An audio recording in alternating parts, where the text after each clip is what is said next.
Good afternoon, everyone. I'm very honored to be able to mediate this amazing roundtable. We're still waiting for Sheila. Vilson is already here. Professor Boaventura, Professor Magno is here with us. So we're going to wait a few minutes so the other ones arrive. But I wanted to say that I'm very glad to be able to share this moment. Hi, Sheila. So in this event, amazing event, it's an avant-garde event. I'm learning a lot.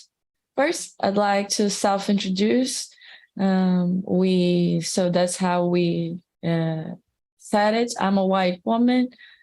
I'm wearing a blouse by the lace makers in Northeast, a beige skirt and sandals. So I'm a professor at the Federal University of Santa Catarina, and I have a biology degree. My PhD is in education. So I have a foot in education, very strong. And so I'd like to thank very much to the professors Claudia Mortari and Luisa Tombini, the whole collective, the Aya Laboratory that has organized this event, all these possibilities for us to be together. And I think that this is the first time that I go to a symposium. The first of this edition, I was abroad, but my students came and they loved it. They presented works, but this is the first time that I come to a meeting, a symposium with so many amazing people, so many people that is silenced by the media in university. So for me, this is an honor to be here, and it's a pleasure. I'm very honored, very happy. And this event, it's a landmark for a possibility for us to decolonize knowledge. Academia is still has its domain by whiteness, makes us fall into traps of knowledge building. And it's an effort that we have made within our research group, Scientific and Technological Education, which is my graduate program. Which also has recently fought for affirmative action in graduate school. And we have tried to decolonize a little bit of this science that's so racist, has such a racist history. And so we're going to talk with people. I'm going to give you the mic. You can self-introduce, talk a little bit about yourselves, introduce. Now we have a shorter first round, and then we go back. And so this is more dynamic.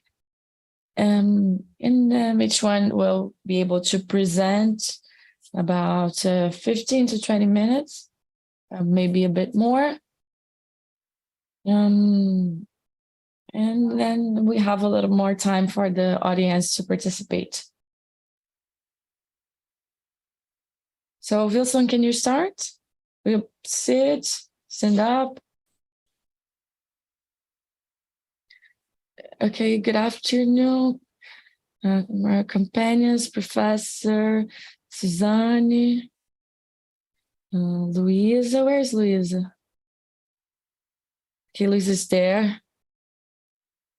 Our floor companions. It's an honor to be here with you, sharing this moment in our lives, in our history, in our fights.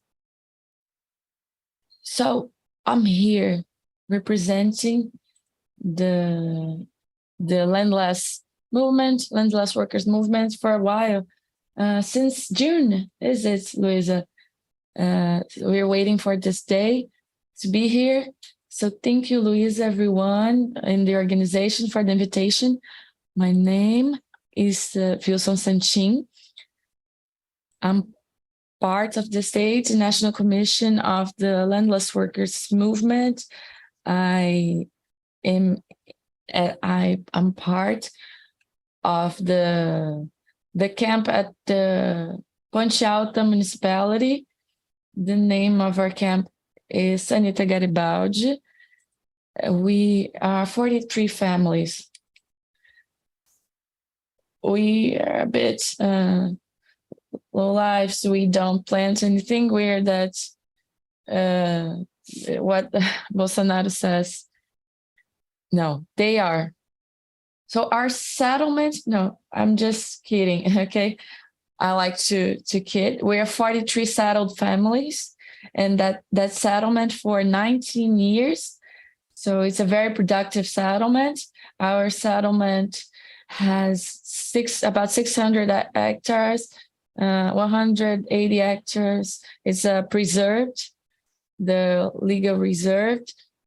Pinheiro Araucária, a lot of fruit, native fruit, and it's a very productive settlement. There's no food avert. I can challenge everyone in the government. There's no food avert. That was not conquered with their fight. That's not complying with the social function, and they call us low lives. And these people who have never sweat a drop to have the bread, to win their bread. All these people on their lives, this vermin, this walking vermin, have never sweat a drop of sweat to win their bread. The whole lives always living the privilege of the government since the 16th century, the whole lives, just to keep their privilege. And we, the people, the working people, now are we the low lives? No. Like Bolsonaro's sons. What is this family? If this is the reference family, I don't know what family is. If this is God, if this is what they call God, I don't know what our God is. I have learned that our God is the God of life. It's God of the oppressed, of poor. It's Jesus Christ, that when he was 33, he was crucified. It's not they invented the blonde, blue-eyed Jesus. How could he be blue-eyed if he was from the Arabian countries? He was black. He was dark-skinned, and he was, by his experience, his living, walking with prostitutes, leprosy people, and poor people, and always criticizing the sacerdote. And it was through his teaching that he helped in forming our movements. And they say that God, freedom, the country, family. And with these practices and defending hatred, death, does God want this? If Jesus came back here, would he get a weak life? Well, that's what I am. I'm in the landless workers movement. I've been state congressman for years here in the state. I had my office. I fought a lot. I never went along with the power. I was a founding member at the EPT, the Workers' Party. I was a founder at the Workers' Unions, CUT. But I was a founder. I never helped it sink. And in 1990, now this one I'm proud of. I'm very proud. I'm very honored. In April 1995, after some comings and goings, I would get a little disgusted by some things, but I got my actual path. So with my companion, my partner, Joe, we've been together for 35 years, among a lot of things. One day I got home, I said, I'm unhappy. And Joe said, yeah, I realized it long ago. And then I told her, well, if it depends on me, I want to go back to the movement. And Joe said, well, if it depends on me, we go tomorrow. So in April 1995, I went back. I'm one of the few, but it was a reality data. So in April 1995, I went back to the lines of MST. So here now it's a surprise. I have a surprise in the end. I'm not mentioning it now in this flag. So in 95, I went back to the movement, to the basis, to the fight. And thanks to that, then we are able to be here today. So, well, this is my description. That's it. I don't have a PhD, none of this. And I don't miss that. I don't despise it. So thank you, everyone. Now we can talk a little bit more later.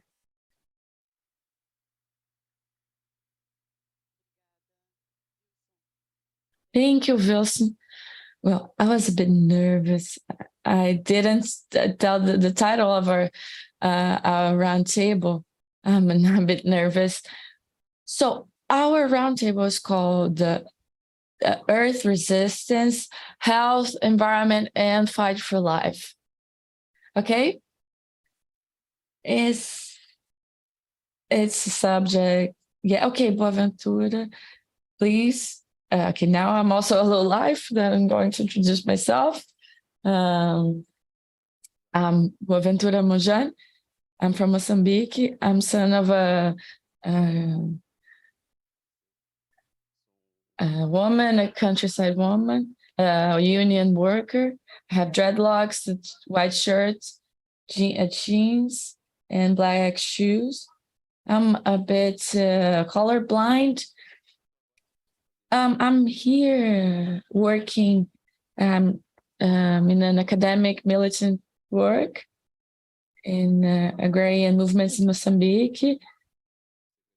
I was part of the International Secretariat of the International Via Campesina, and I identify myself as a militant academic, and I use the tools of academia to strengthen social fights. And I think there's a contradiction between, not always there's a contradiction between academia and social fights.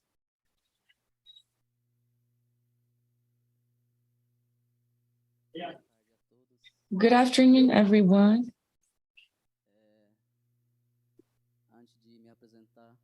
Before introducing myself, I'd like to thank you for the opportunity to be here today, to convey a bit of the knowledge, our knowledges. Along with me today is my community of the state of Mato Grosso do Sul.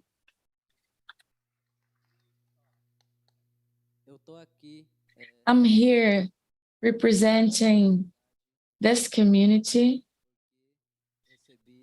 because I was baptized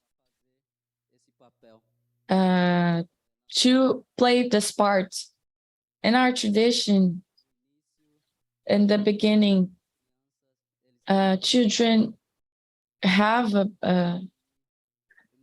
given name, are baptized, and my name is Avatu Pamnaka, which means Yanderu tool, tool of the Father.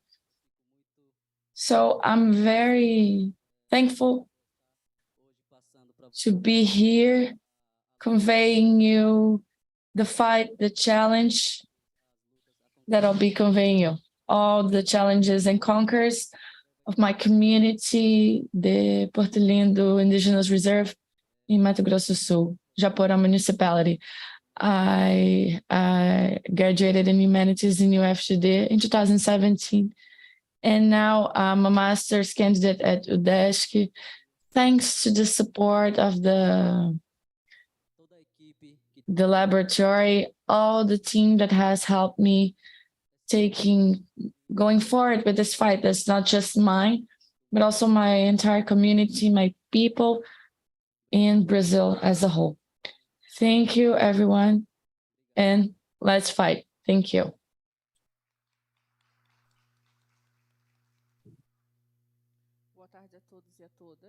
Good afternoon, everyone.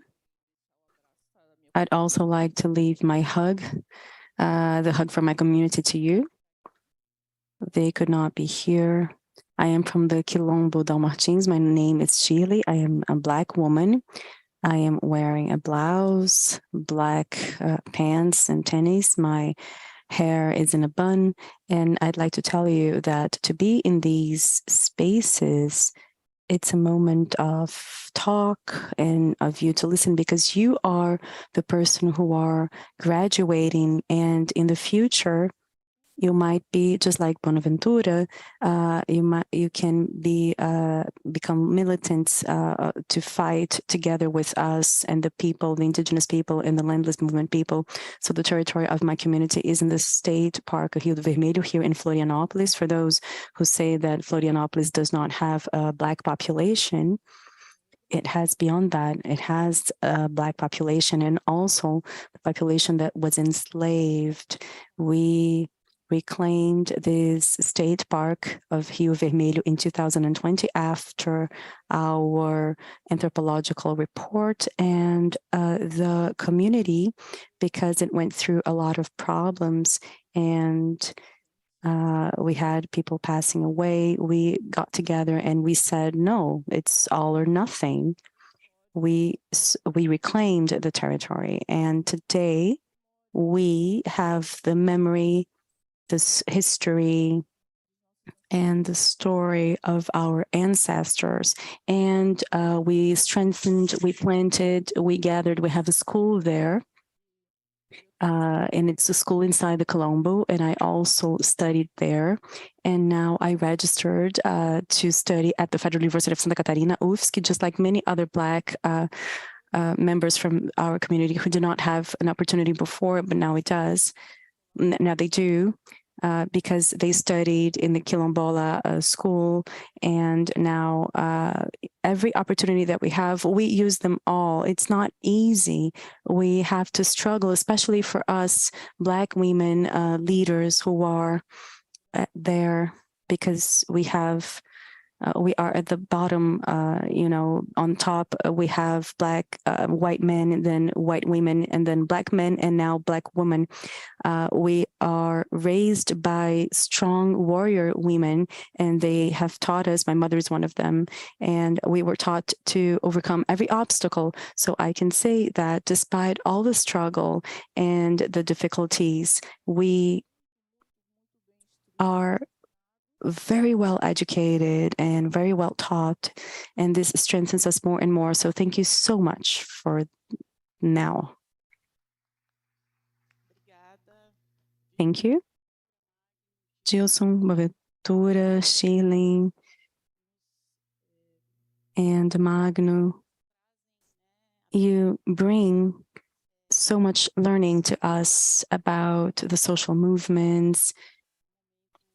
So this is a moment of learning. I have a provocation here, something that I'd like to tease people from the ones who organized our roundtable. They come from the Second March of Indigenous Women that happened in 2021. So I'm going to read this inspiration, actually. this meeting had as a slogan, Native Women, Reforesting Minds to Heal the Earth. The territory is understood as land, as a space, and bodies. So how can we think about the political ecology of territories based on community-based actions? Concepts of political ecology, community-based environmental education, territory conflicts, body territory, environmental history, and other concepts that it might want to develop and bring to us for us to talk about in this roundtable called Terrexistence, or Earth Existence or Resistance, and Fight for the Environment and for Life. I think this is our inspiration. We talked a little bit about all of this by email. So thank you. And I pass the floor to whoever wants to speak. Wilson, we can follow the sequence here, right?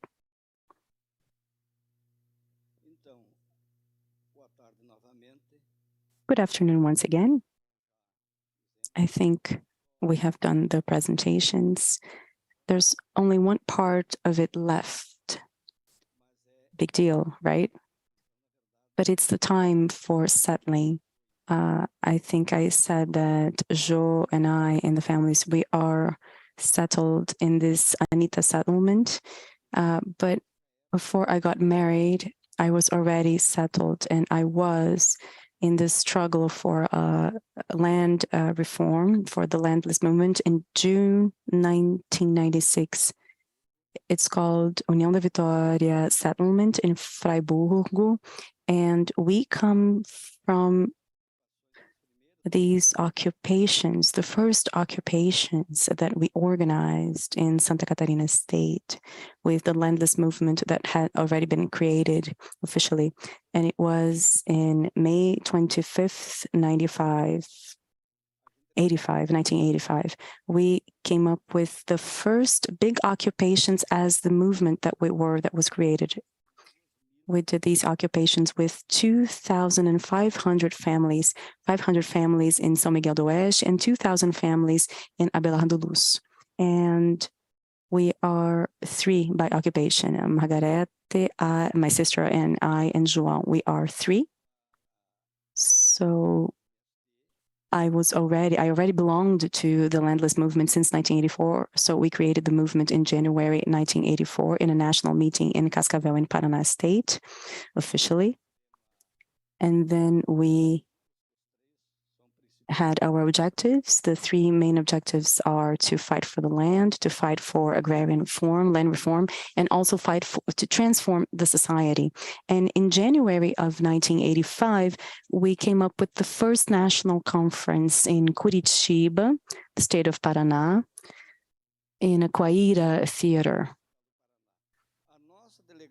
And so our delegation of Santa Catarina, we have a large number of people, and we went there for the first conference with a lot of people. And I never forget, we were at a park in Curitiba, and we in Santa Catarina we had to sleep at a place in which the horses remained. We were lodged there, for you to have an idea.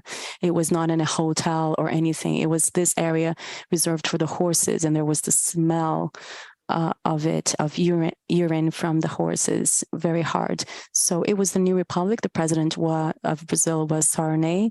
That was because in 1984, we had all this fight for Diretas Jás, for the democratic vote in the country, and that resulted in this campaign. It was the largest campaign, mass campaign that we have. But the bourgeoisie, the dominant class, during the day, they went in the commissions with us, Lula and I, and at night, they gathered in other spaces and they thought about the coup. So we had a lot of coups. It was not just one, and it's not only in Brazil, it's all over the world. You have one type over another one, and now they try to do that again, but I don't want to spend too much time on this, but it's important to know. So we had this electoral college instead of the diretas já, the direct vote. Do you remember that Pelé came up with a sentence at that time that the Brazilian people was not prepared to vote? Pelé said that, our king of soccer. And he is a Black man, but he went on to become an elite member. And he was not the only one who thought like that. Many other people thought like that. So they came up with this electoral college, and it was an indirect voting for president. So Tancredo was a candidate. Sarney was the vice president. Both belonged to different political parties, PDB and Arena at the time. And PT, the Labor Party, that I helped create, and I'm a member, PT, the Labor Party, was the only one who was against this. We had 4 representatives, and one, I know that Betty voted for this electoral college, and she was expelled. She was an actress from Quilombo at that time. She voted, and she was expelled. No, you know, people are not so firm as we used to be at the time, for my taste anyway. But it was that decision by the Labor Party, PT. So PT was already born an isolated political party, and then that was proven why we have Lula, the president of the republic. You can applaud that. Please applaud that. So that decision, which was heroic, of at first do that, we gathered the fruits of this decision then. So in 1985, it was the New Republic, and the New Republic, Sarney, they did that by means of José Gomes da Silva, who was an agronomist. She was the national president of INCRA, someone from the left wing. He was the father of José Graziano da Silva, of Hunger Zero. Today, he's at FAO. José Gomes helped come up with this national plan for land reform. There was a minister, Nelson Ribeiro, who was a friend of the members from the church. And so they appointed this minister, Nelson Ribeiro, who was someone who was nice. He was a good person. And he had the support of these bishops, including Dom José, our bishop from Chapecó. He already passed away, and he's our father. Thanks to Dom José, we're here today. If it weren't for him to open our minds and hearts, we would not have been here today. And so Congress then was doing this, and the plan, you see, the national plan for the land reform in the New Republic, on paper, it was wonderful. It was a bold plan. It had goals. It was very interesting. But the question that we asked ourselves in Congress when we began this struggle, most of us, we were young. We were still young, but, you know, have a few more years now to us. So the question was, okay, the plan is good. The plan is good. The plan is bold and it's good on paper, but will the landowner, who's the owner of half of the state, and his wife is, you know, the owner of the other half, are they going to sign off on this and put this all into practice in Brazil? You know, and the question was didactic, it was pedagogical, and the answer was no. No, we would like it to be, but that's not going to fly. And so the motto for the first Congress was land for those who work in it. And in the tactic of the fight to pressure the government, to put pressure on the government of the New Republic, since the plan was good on paper to be put to practice, it was there who we came, where we came with this motto, land reform only with occupation. Only with occupation. We came up with that. So we who went to Congress, we had already done the municipal commissions of the landless people in the Great West region, because that's where it started. and Rio Grande and Paraná, because you know that the movement begins in the south of Brazil and then it expands to all of Brazil. Now we are a national movement. We organized into 27 states of the country and in the federal district. So there was this word that came, this sentence, this motto that we had with occupation.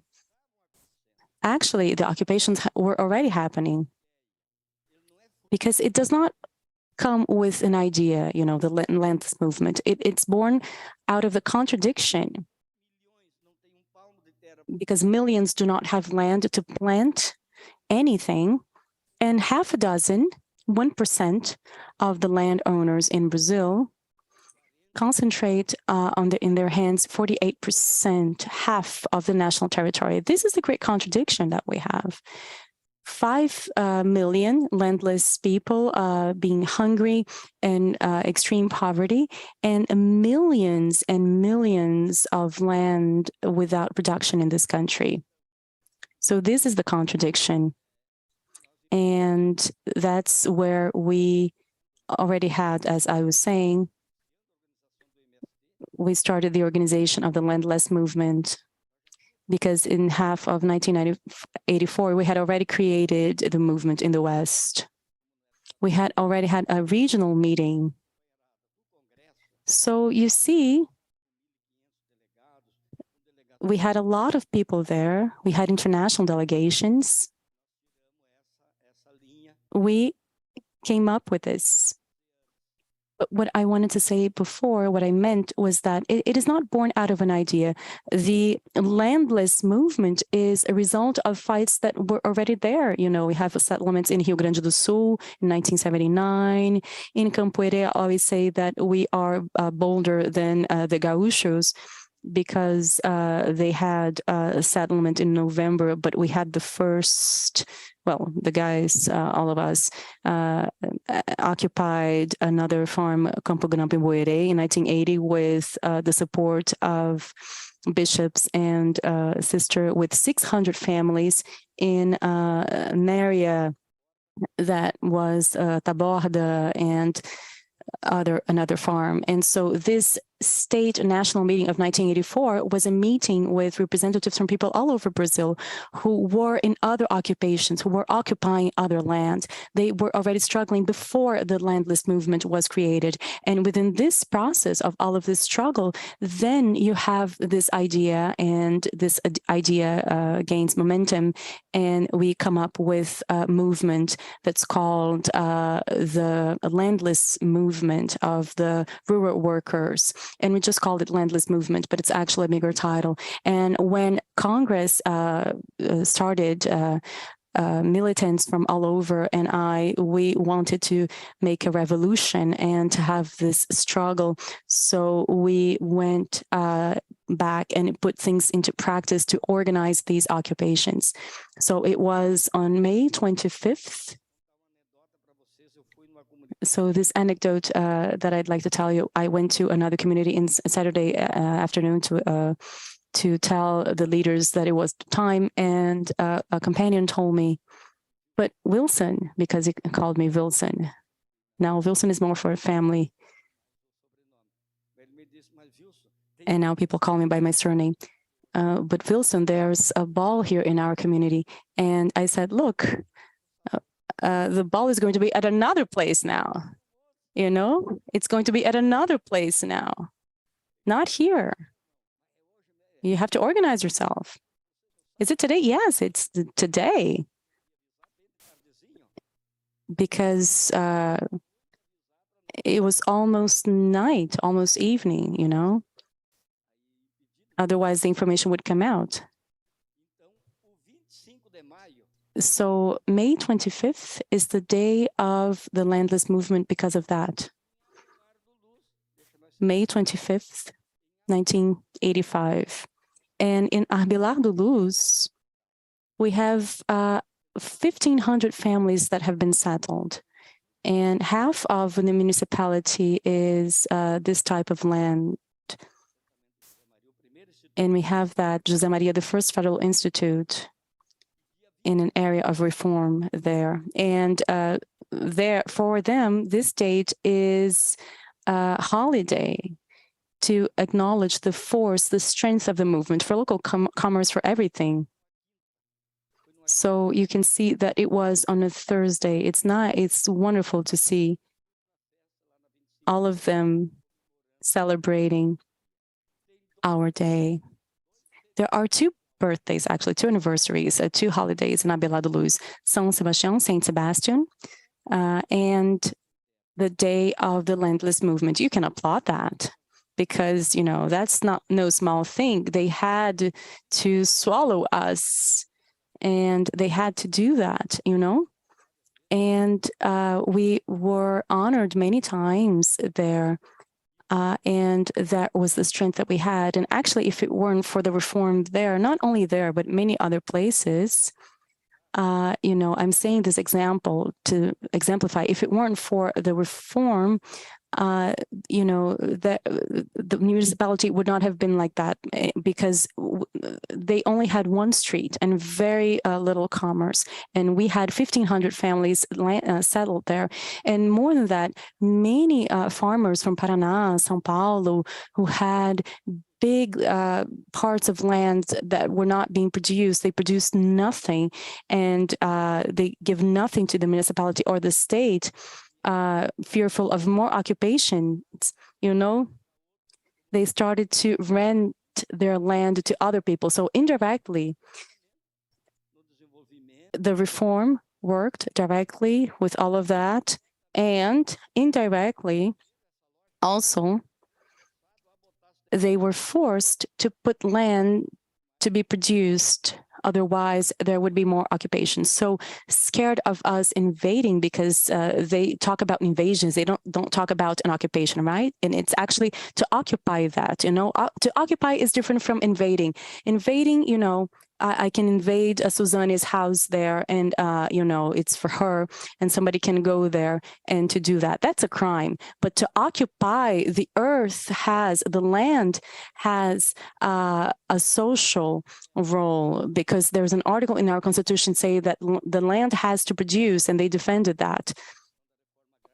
In terms of the national reform, we were not very happy like in other chapters. But even there, because of the strength of that, and ours was like that as well. So there are two articles there. It gives us the impression that one contradicts the other, and the Constitution ensures the right to property, but in the case of the land, it is subjected to a social role. It needs to have a social role, and it's self-regulated. It does not need anyone regulating it. You have to get that and to do that as well. But people don't see the social role, and the social role is the land that has to be productive, and you have to respect the labor laws. And so when any of these aspects is not being met, this land can be dispossessed so that you can have this land reform, this Article 184 of the Federal Constitution. So our struggle, our fight in terms of occupation of unproductive land to put pressure on the government to do land reform is a struggle not only that is legitimate, but it's legal. It's not outside of the law. They say that we are outside the law, but no, outside of the law is those who do not follow the law. So you can see how many things are deviated. In the case of land reform, there are people who are doing that as well, and they don't know anything about it to say anything. And most are because they're prejudiced, because there are interests of the classes of bourgeoisie, because the matter of the land, you have the Quilombo here, the indigenous people here who are the true owners of this country. And this comes from 1500, you know, this segregation, this injustice, and this concentration of the monopoly of the land. Half of Brazil is in the hands of 1% of the landowners.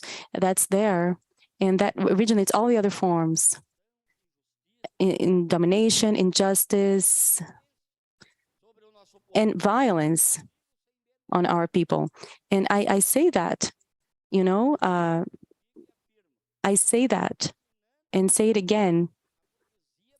the dominant class of Brazil, the bourgeoisie of Brazil, the bourgeois, since the almost 400 years of slavery. Let us analyze that. Almost 4 centuries of slavery. You can imagine the exploration and the exploitation, because one part was sent to Portugal and England, but one part was here, and they formed the start of this industrial capital. And so this bourgeoisie, this dominant class, they have their hands filled with blood. And that's what we said. And they are the ones who run INCRA, but they're going to finish doing that on January the 1st, because we're going to go there. But us, from the Landless Movement, we decided that we're going to go there in the government.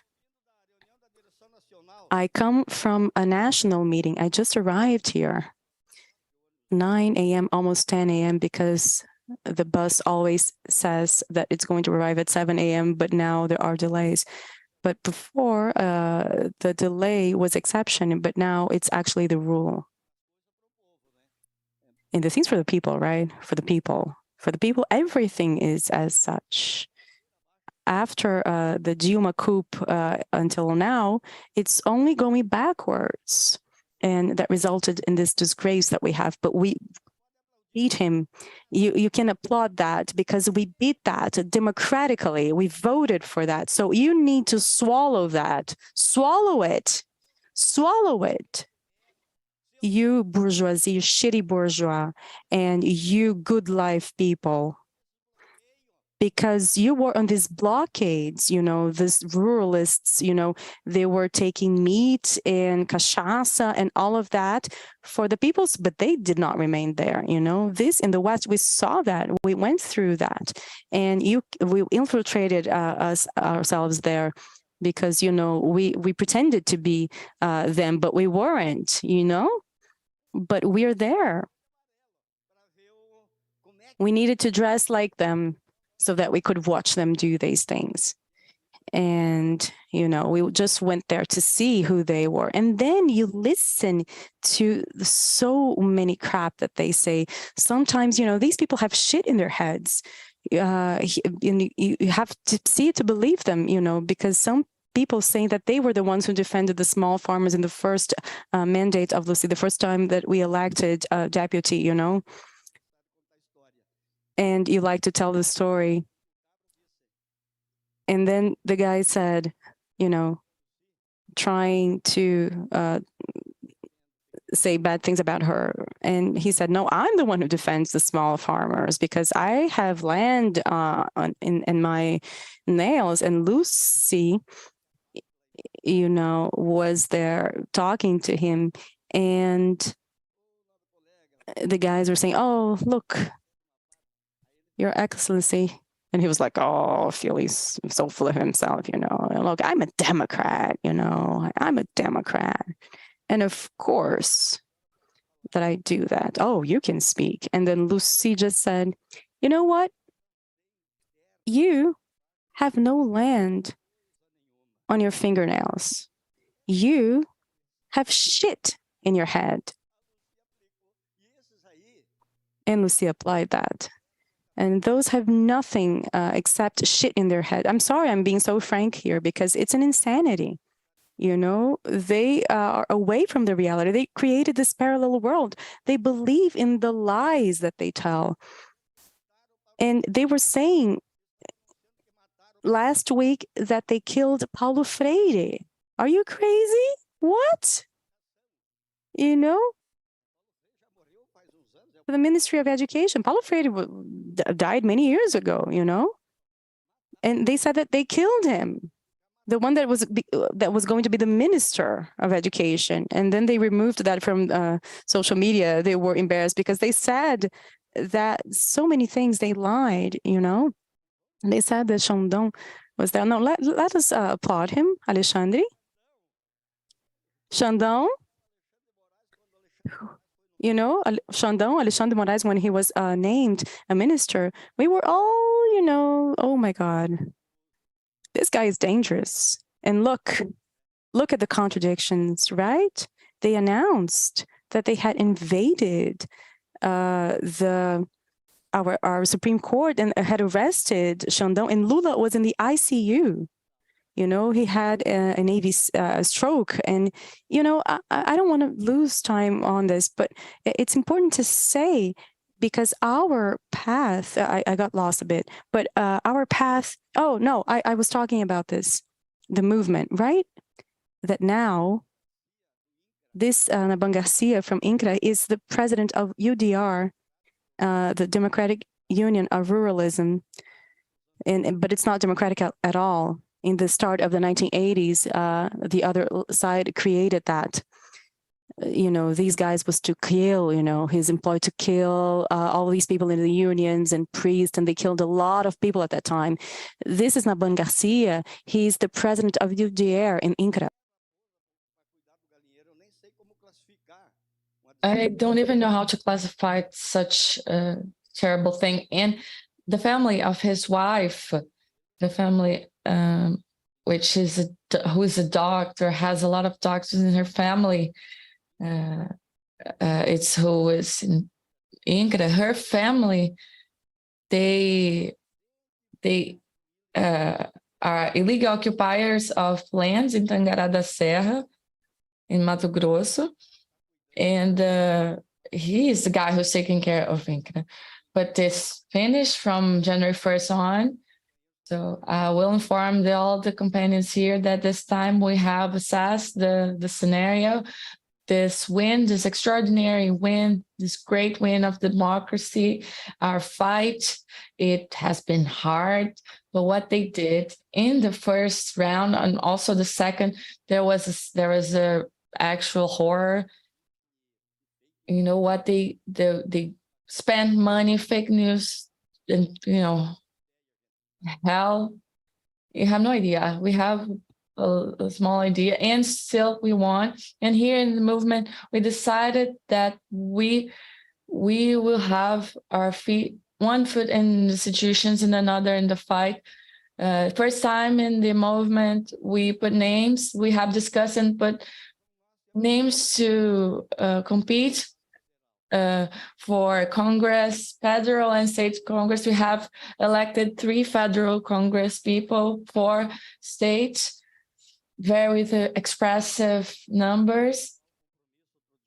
And we have the commitment not to lose our paths. And they are all great people. So it was a step further to the movement. So what do you think of that? Did you like it? So please, applause, please. So we'll be inside. We are in Marina dos Santos, who ran in Rio de Janeiro.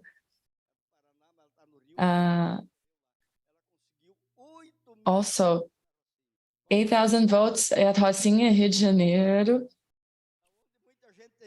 where a lot of people is scared to go because it's a bit dangerous. The drug trafficking, people said, oh, MST can go in. Other people don't, but you can. It's a bit dangerous, but yeah, we decided to go in where there's some campaigns, but more discussion collectively, matured. So it's a step forward that we're taking. See the importance that these elections had this year. It was a different election of everything that happened in Brazil's history, I may say. The most important, imagine if we lost it, if that slaughter had won this election. Imagine how our situation would be, especially the social movements. So, well, everything we faced these last 4 years, he didn't kill us. We survived. We fought him with a solidarity in our campaign, everything. I could say that, you know, over 6,000 tons of food we delivered here in Florianópolis. We came here 5 times for a food donation in Montserrat, Mocotó. Last time we went to 8 spaces donating food last year. Now this year, we had another beautiful action on the 16th, October 16th, the World Food Day. We had a solidarity action in Lages. some companions said, oh, Santim, I think the election may complicate that, electoral matters. And then when it came and we had taken the food at the community caritas, a part of it their companion had donated because it was perishable. So I was restless one day and night. I couldn't sleep. So how can you sleep with such a noise? Started thinking about Lula and oh my God, what if we lose? So I started thinking October 16, the World Food Day, food. So I'll stand up. Food is a basic human right. Food should not be a merchandise. Food. So I thought, please, I'm a bit crazy. Don't get scared. I'm a bit out of my mind. I have always been like this. I really speak out of my heart. So I think feeling, that's why we have to win the masses. If we are really tight, it doesn't take us anywhere. So it came to my mind. The companion said, October 16, the national director said, where are you going to do it? I said, well, people are there in Lages, so if anyone is bothered, they'll be damned. It was Sunday afternoon. So we went there, we delivered it. So you have no idea the joy of the people. And we talked about Lula openly, and people yelled and jumped, and we delivered food, and it was joy, pure joy. And it's politics, because it's not existentialism. It's not. It's policy. It's politics. People know what our movement is, how it's produced, how this food got there, face to face. And most people who were there, women and children, older women and children that were picking up that food. So it's not. Then there's no more gratifying things, the most dignifying thing that makes someone like me so happy and makes my mind light that doing this kind of action. And we at MST were right on the spot, because at that moment that the guy wanted to kill us and make us occupy, so they would shoot to kill us. So he gave the password for the people, the farmers, to kill us, shoot to kill us, not just to scare us. We analyzed the scenario and said, okay, it's not the time, because the people is not stupid. The landless people know when it's time to go to fight, because they know when it is time to win, to conquer, and be able to get things, the people go. But when they know it, when it's time to get shot, they don't go. Do you agree with me? So we went to the solidarity actions.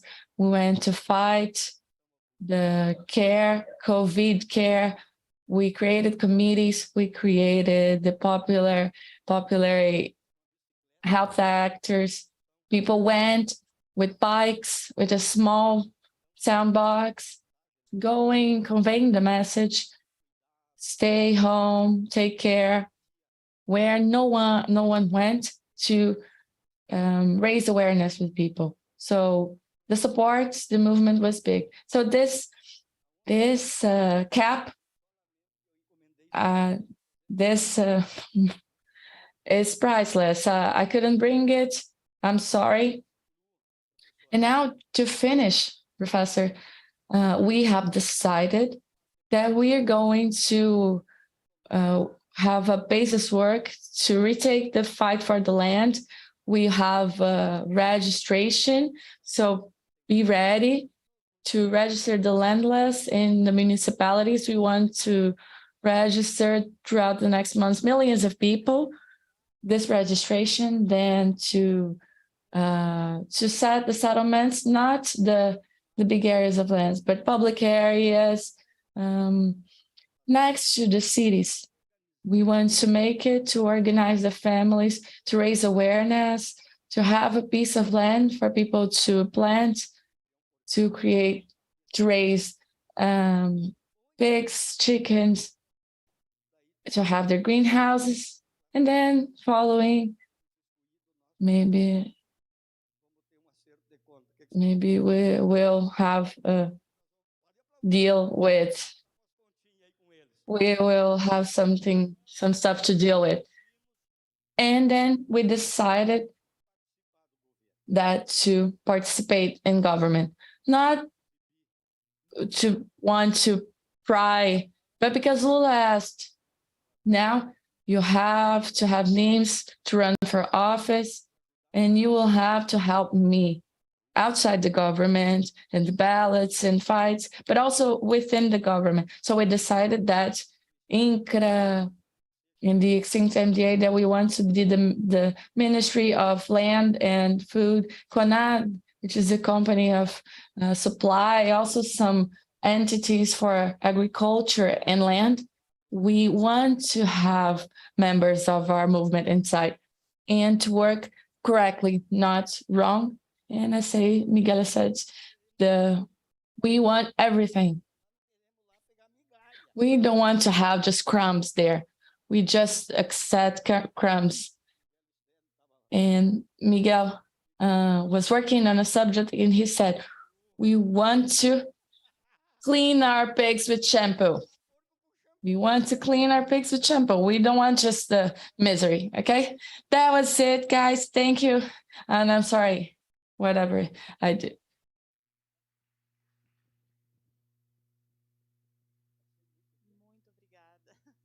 Thank you. Thank you so much. That was a real lesson. So now I yield the floor to Boaventura. I don't have this gift of word like our companion if the rhythm changes. So I prepared the text I'm going to read. I'm going to talk about, in this second round, about the composition of the fights for land in Moçambique, in the area south of Africa, and going to body and territory was one of the points that the professor has mentioned. So for centuries, my territory has been in dispute after slavery, colonialism, historical colonialism, and the interventions of gods and ties that said how the new state should work. In the periphery of the world system, the dispute still exists.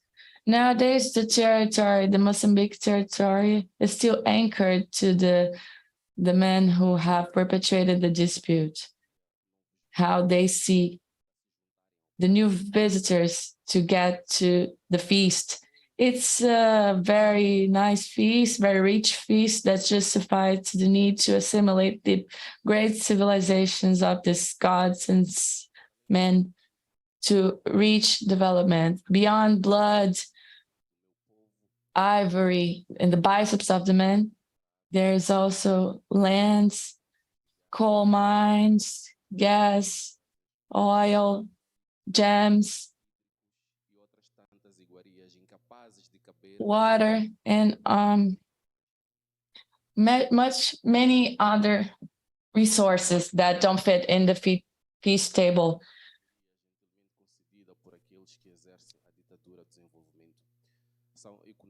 So they are emerging economies. To the new guest, it was also considered the permission to explore, rob, and civilize our territories. Franz Fanon was correct when he told about the behavior and the role of the elites of the post-colonial territories, the so-called national bourgeoisie, whose mission nothing had to do with the transformation of nations, and the role of intermediaries between the territories and the capitalism. The national bourgeoisie has the role of business people, of the foreign bourgeoisie, and answers to the gods and ties. So in these intermediations, many sacrifices are committed. The representatives of my territory, politically controlled by us, try to convince us of the illusion that us, indigenous locals, are the mandatories.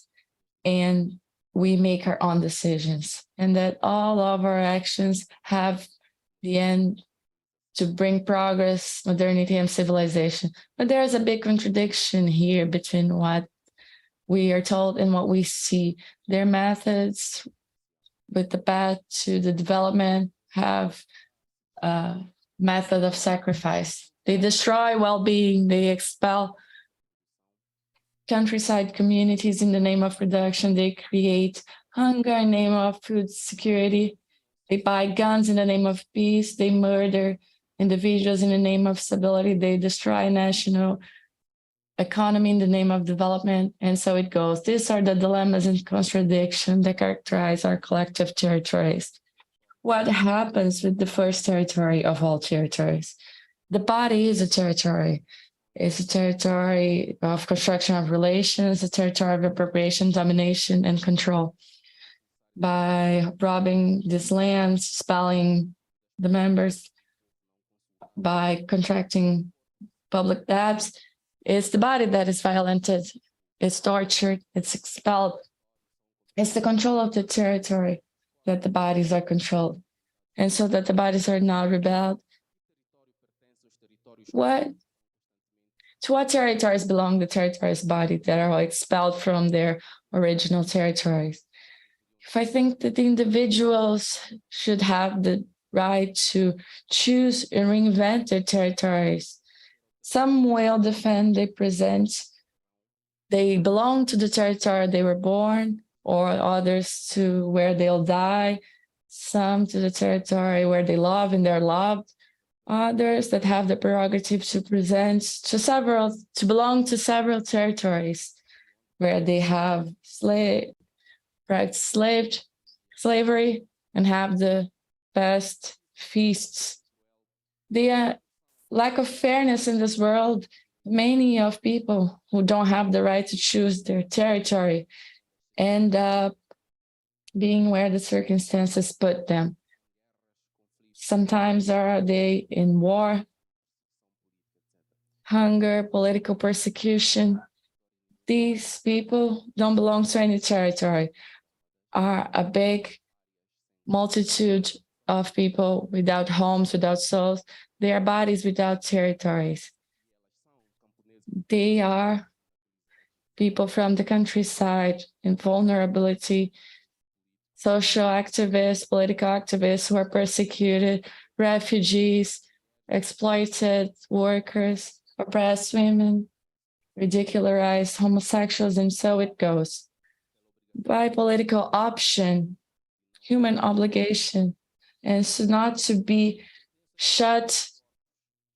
I belong to this group of bodies, this group of million body territories and bodies without territories. We can be far away, difference in the color of our skins, or difference in our religions and the spaces that separate our collective or individual territories. So maybe they'll make us believe there's nothing common between us and our conditions and our fights.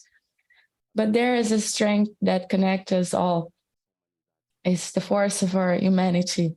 We have to establish dialogues, verbal, visible, invisible, spiritual, between us. We have to bring back the respect for humanity. We have to reinvent new methods, new practices that are social, communicational, political. For the people whose territories are invaded, oppressed, we need new methods for fights and transformation, since the people, for the people, by the people, and the mechanisms established that supposedly represent us oppress us more than they free us. I talk about the mechanisms which only right was given to us, bodies without territories, said by Eduardo Galeano, the right to see, be seen, and the right is in crisis. Doesn't work and doesn't seem to work in the future. We have to reinvent new forms. Our day-to-day actions need to be synchronized with this transforming and emancipative objective. We need to refuse to keep in these ghettos of poverty, indignity, dishumanity, which go on in our condition of body without territories. Our actions need to be politically oriented, because accepting it or not, everything we do is political: eating, loving, dancing, singing. So we need to direct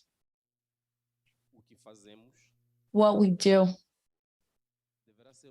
in our favor.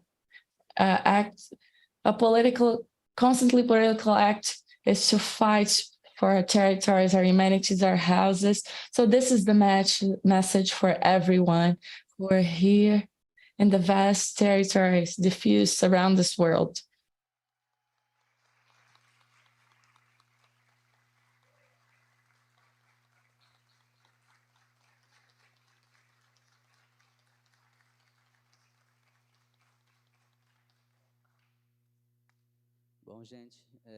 Okay, guys, after the reading of the professor, I don't know if I said my name. Non-Indigenous name is Magno Adiala. So I'm talking a little bit to you about the importance of our word, the spoken word. One of that our colleague, their previous colleague, mentioned,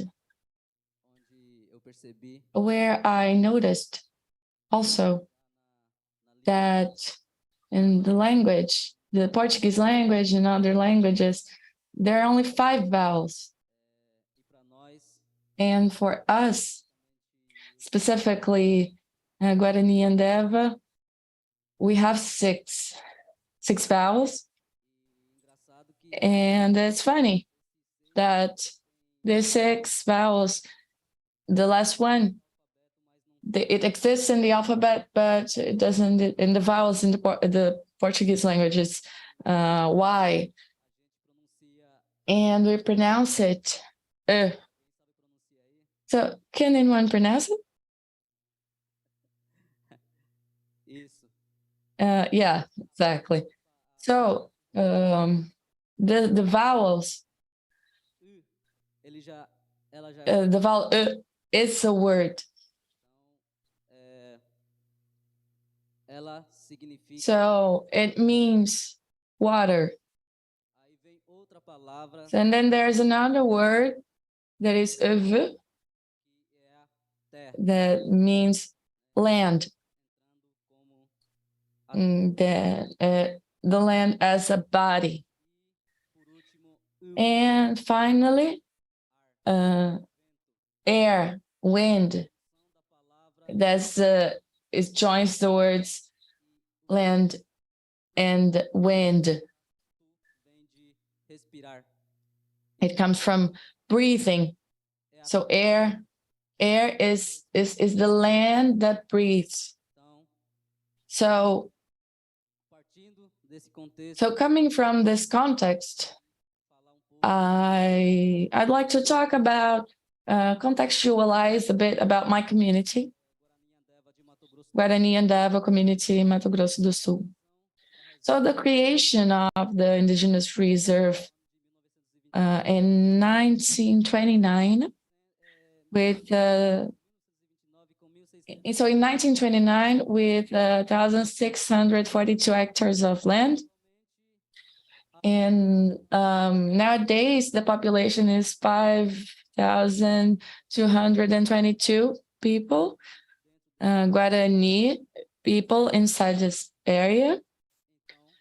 So for us to think that the reserve is not a territory that supports us to practice our way of being. So that's why in 2003, the elderly, the wizards, the wise men, have decided to retake the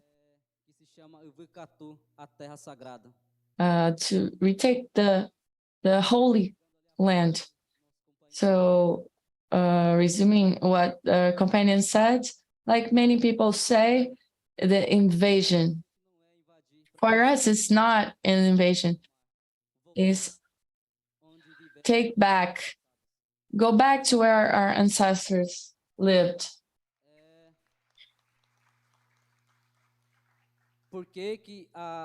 So why the territory is so important? Because it's there where all the knowledge is.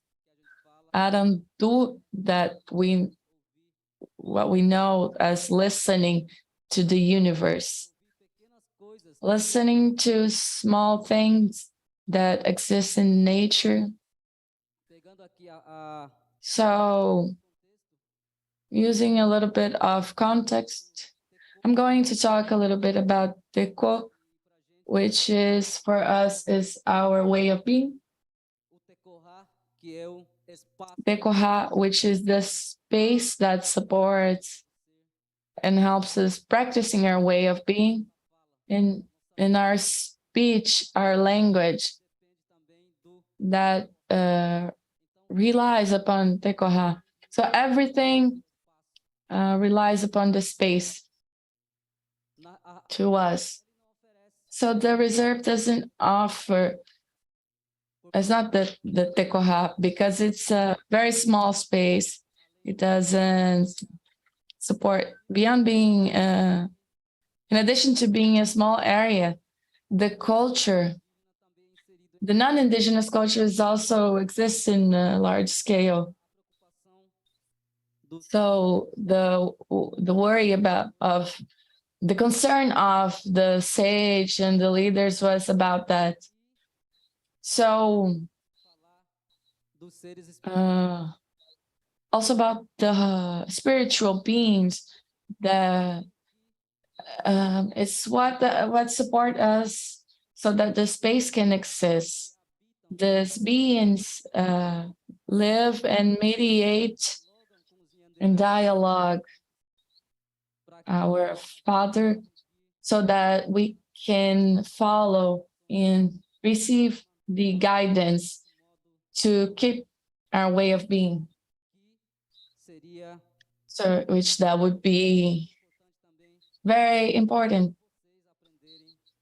You to learn that.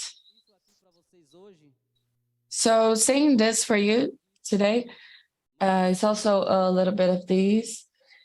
To be here to visit the villages, talk, look for, and I believe that in all villages, the taking back of the conflict, there's always someone like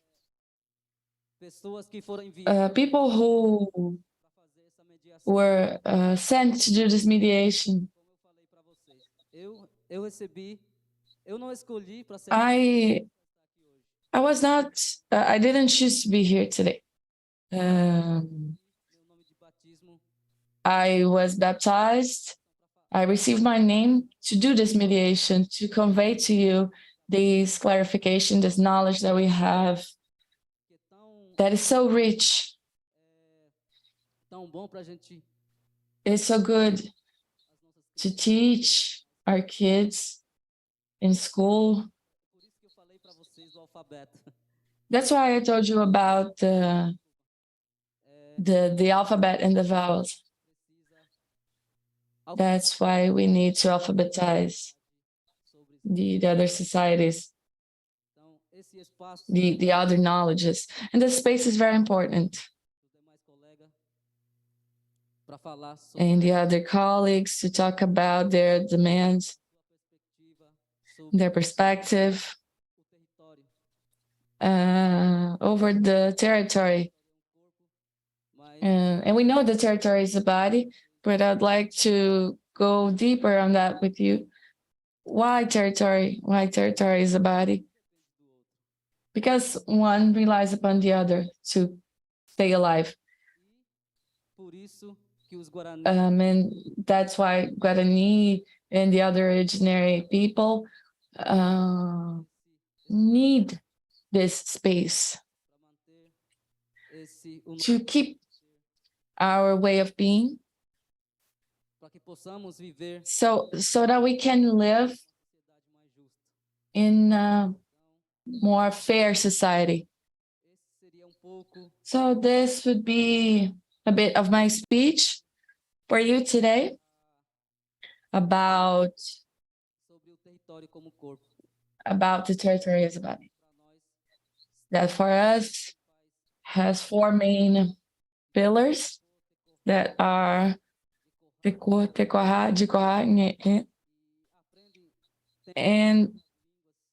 please try to learn the languages, because it's inside the languages that lie knowledge, and that's how, as our colleagues have mentioned, since colonization, we're still here, strong, because our language is what keeps us here. It's our language that contains the knowledge. But to practice our language, we rely on the territory. So that's what my speech is about. And so I'm very grateful first to Nyanderu for the opportunity, and to you for your patience to be here listening to me. Thank you.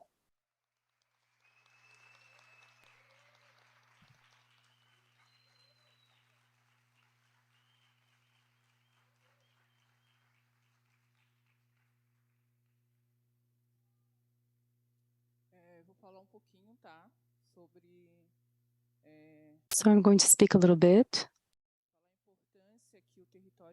I'm going to talk about the importance that the territory has for us, Quilombola people.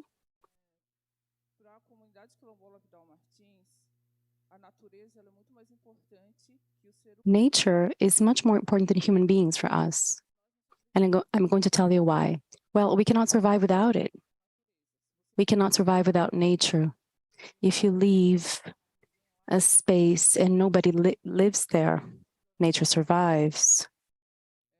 We need nature to survive. The territory, to us, the Quilombola territory, it cannot be any territory, any land. It needs to be a place where there's a specific story. It's a territory that cannot be divided. This territory is on the behalf of the association or the Quilombola community. We declared ourselves as a Quilombola community in 2013. We declared us as Quilombola place, and people ask us, why were you there and out of nowhere you declared yourself a Quilombola community? It was not out of nowhere. In 2012, my sister married a young man from Minas Gerais state, and this young man came here. He wanted to bring his family, but they separated. And during this time, he separated from her. My mother helped him pay for a course with a lot of sacrifice. And when he separated from her, he was invited to work at a gas station. And we didn't know. And in this gas station, there was a fight. Afterwards, we got to know that among the two owners, between them. And in the promise of bringing his family from Materlândia here, he was at this gas station where he was murdered. And at that time, and until today, we were despaired. It was a true desperation. So all of that came to us, to me and to her in particular, as a warning about where we live. How are our children going to be? And because my grandfather also lost territory during the military dictatorship, he and others were expelled from the land. And for him not to live here, to leave Rio Vermelho, he travels. So he went to Rio Grande do Sul, he got some money, and then he came here to buy a very small piece of land because they considered the enslaved people, but they did not consider the descendants from the enslaved people. So since that happened to him, we thought our children might have problems in a few years. We live in a small place. We can sometimes travel and go someplace else, and let us try to find another piece of land so that we can put our family. And then we started to rethink our history. And she left. She suffered a lot. We suffered a lot. And we started to search for other things. We know our history because we always knew our history. And in one of those opportunities, we were faced with a Black man who talked about Quilombo. And we said, Quilombo? And he said, yeah, the Black population is reclaiming their land.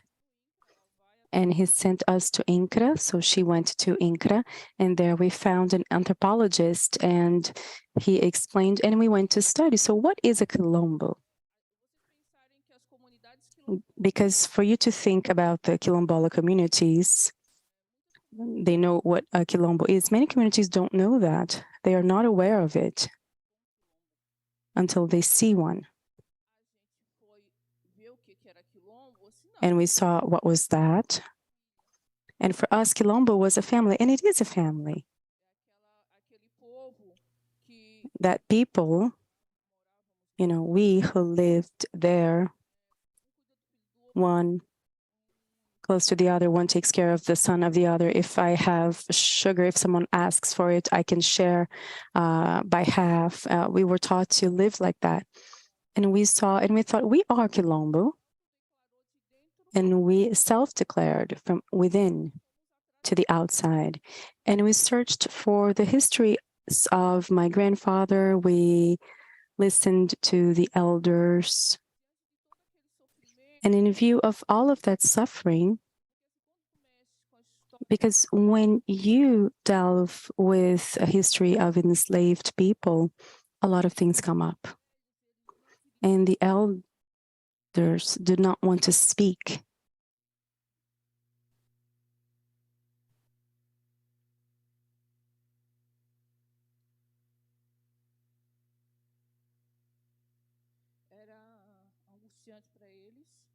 It was anguish to them and to us, because it was stories that my grandfather told, and they kept them, and they did not want them to come out. We heard a lot of sad things, but I'm going to sum them up. I only know that with all of that, we declared ourselves a Quilombola community.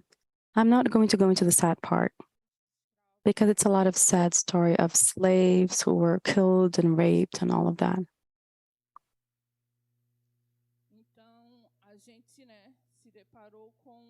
So we faced the Palmares, we saw the Palmares institution, it went there. We ourselves did our research. We did the research. We went to many institutions. We went in Rio Vermelho, in the superintendents. We walked everywhere. There are moments in which we either ate because we left to pay for the documents and the papers, or we paid for them. And we decided to pay for the documents instead of eating many times. We had to go to these notary offices because now it's flowers. But at that time, it was hard. And until today, it was very hard. I'm sorry, I'm a bit emotional because I remember these things. But then with all of that, we were able to get all the documentation. We looked at the Quilombola communities from here, Santa Catarina, who already asked Palmares, and we thought, well, we asked for it this year and we're not going to be certified, but we had so many documents, so many documents that Palmares said it's impossible not to certify the Vidal Martins community as a Quilombola community.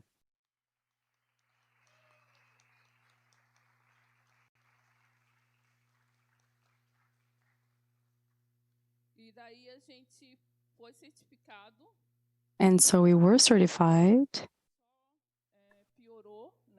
The fight got worse because the elders, as they died, we had this environment institute called IMA. At the time it was Fatima. It's absolutely racist, this institute, and the community wanted to talk to them. And they wouldn't listen to us, just like they don't listen to us until now. But we were created by Black women, by descendants of kings and queens. And we kept on fighting. We struggled, even though we heard no. Because one thing that we have in Vidal Martins is, I already have no, the no is given. So if I go someplace and I hear no, that's already given to me. I go there so that I can get yes. So it's no use to say, Shirley, you're going to go there to hear no. I already have no. No is already given. It's no difference because I already have it. So what I'm going to try to look for is a yes. And in many places, we went there and we heard no over and over again. But we knocked on many doors. We fought because, it's a long fight. Vidal was born in 1845. Before there was his mother, Joana Jacinta's mother, many who were enslaved. We saw this tree that we have. It's a lot of people. There's Mandela and all of that. So what he says, it's more than 400 years. We have a state in the community. Those did not have a TV. They told stories, and we only had TV after we were adults. So we heard a lot of stories from these family trees. So that's how we know it well. We know our story well. But during all of this time, this struggle, we grew up a lot because we were those Black people who lived in Rio Vermelho. And those who look, it's a good neighborhood. But we were descendants from that people who had been enslaved and that had that mark. They were enslaved, they were freed, but they did not receive vacations. Lives were took and not returned. And so we had the result of slavery. Although we lived in a neighborhood where, looking at it, it's a good neighborhood, we were that family from the slaved ones that were poor, that had to work harder than the ones who lived in Rio Vermelho to be able to survive, because we have a difference between living and surviving. Living has a good life. That person who lives has a good life. The one who survives has to fight a lot to be able to live. So we had to fight a lot to survive. But today, after reclaiming all of this fight, that I'm not going to go into details here because there were many fights and struggles, we were able to reclaim and occupy, as my colleague said, reclaim. Why reclaim? Well, because we have a historical tie to that place. The history of our ancestors are there. So when I look at the Rio Vermelho State Park, I can think of Vidal Martins, I can think of Joana, Jacinta, Sapina, Maria Rosa, and many others. And I will see my history there. My mother is going to say, I was born there. She was born there. My umbilical cord was buried there, hers, right? So the fight becomes harder and the land is valued because there you find the stories of my ancestors. There is their sweat, their effort to survive at the time of slavery, and even today in current times in which we survive because we have no help from anyone, but we have each other. The mental and psychological matters, if you don't have good structure, they will affect us because we only see problems. But this year, thank God, President Lula won.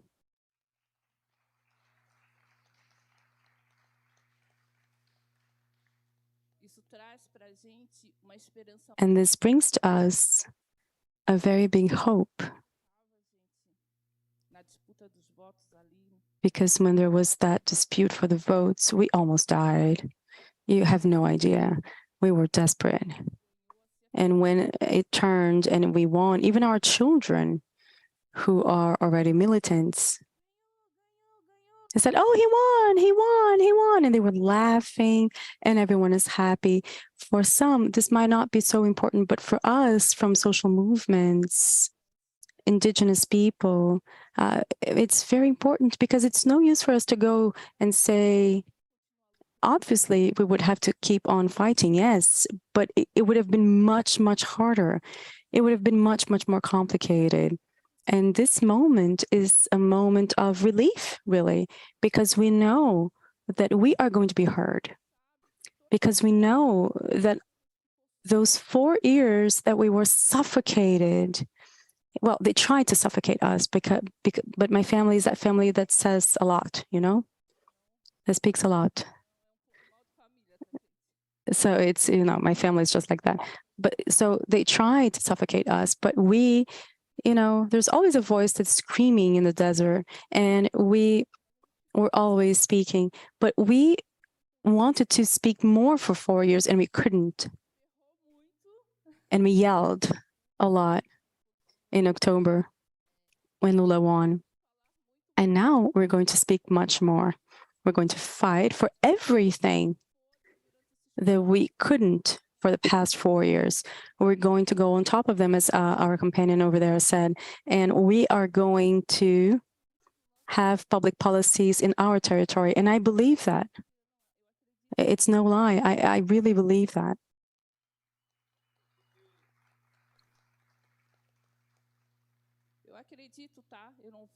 I really believe that. I'm not just saying it,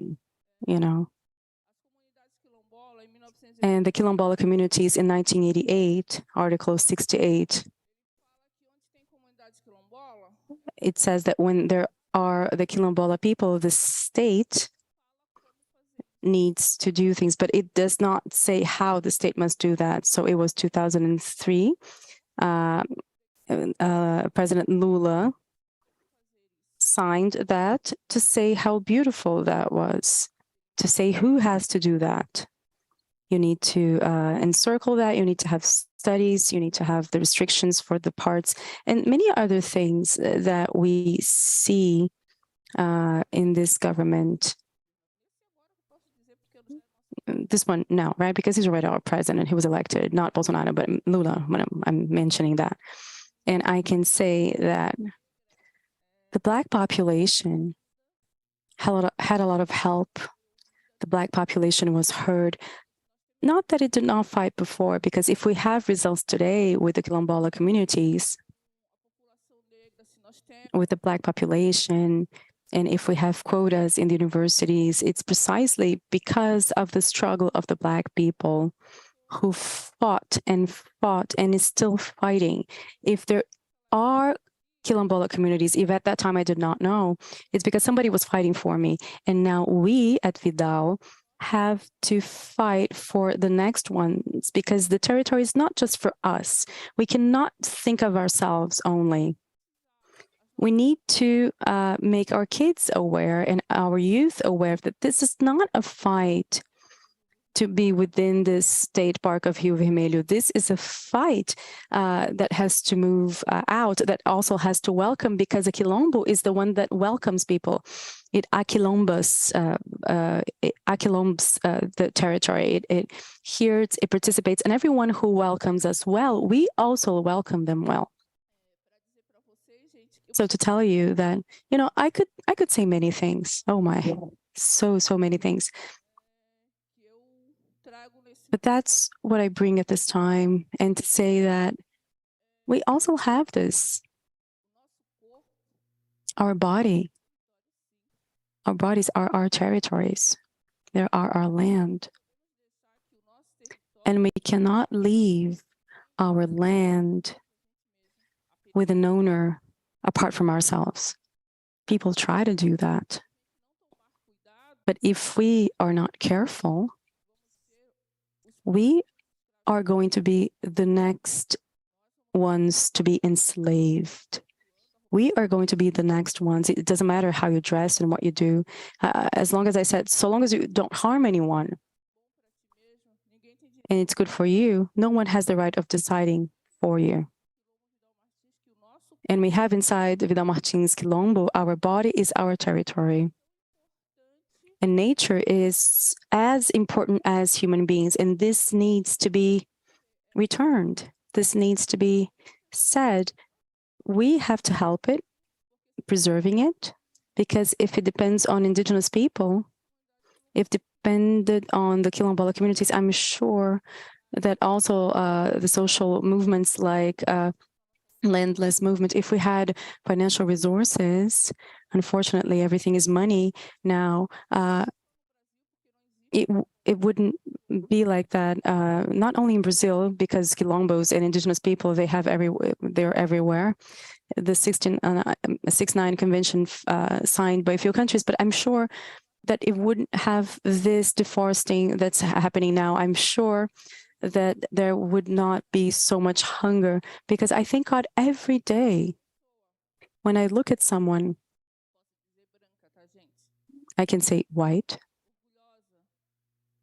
who's proud, who's conceited, who is humiliating someone who does not have money. Every day, I thank God for having been born Black and poor, because I learned, if I had been born rich, I might have been like somebody else. But since I am poor and Black, thank God I know how to look at somebody else and put myself in somebody else's shoes and put myself in her or his position. I might not solve his or her problem, but I can feel what that person is going through, because at one point in my life, since I don't have everything and I was not born in an ivory tower and I was not born white, I went through all of the difficulties, because Black women go through a lot of difficulties. Sorry for the Black men, but we have a lot more difficulty.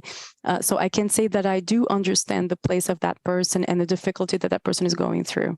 So I want to thank, I'm not going to extend myself too much because I know there's time, but I'd like to thank on behalf of my community. I'd like to thank all of you and the Quilombola communities from Santa Catarina. Thank you so much.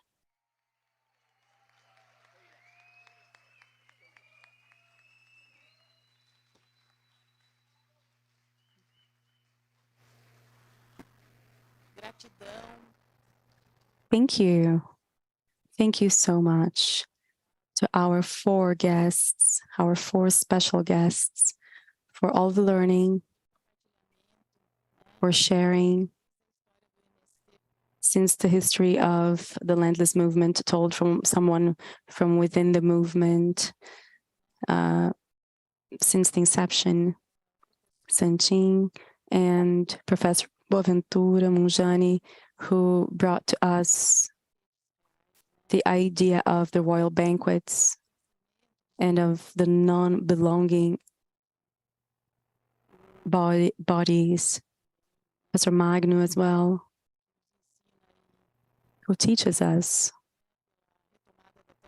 the fight to reclaim sacred lands, and that we need to teach that in the schools, right, Shayla? We have to teach these things in school, and not a sole story, one only story, a story that was told by a backwards elite, as José de Souza says. So this moment is very rich. Thank you. And I'd like to open for questions now so that we can talk a little bit more. So I open the floor for Q&A now. It can be questions, it can be comments, ideas, follow-ups, methodologies. As Boaventura said, I ask people to introduce themselves, you know, with their names and where they're from. And please come here to the mic, because we are recording all of this and we need to hear you using the microphone. Thank you.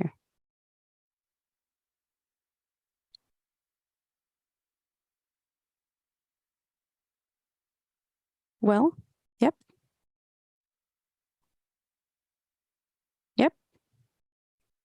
Well, I'm going to introduce myself. My name is Paulino Amares. I'm a professor of the Federal Institute of Rio Grande do Sul. I'm Brazilian, originally from Cape Verde.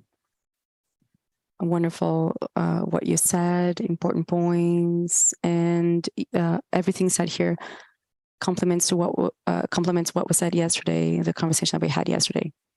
And this also marries the idea of the event as a whole that has to do with dialogue, not just any dialogue, but dialogues between sectors, dialogues between the academy, UDESC, talking about all of this, of reaching the society, reaching the places, and to leave the four walls. So,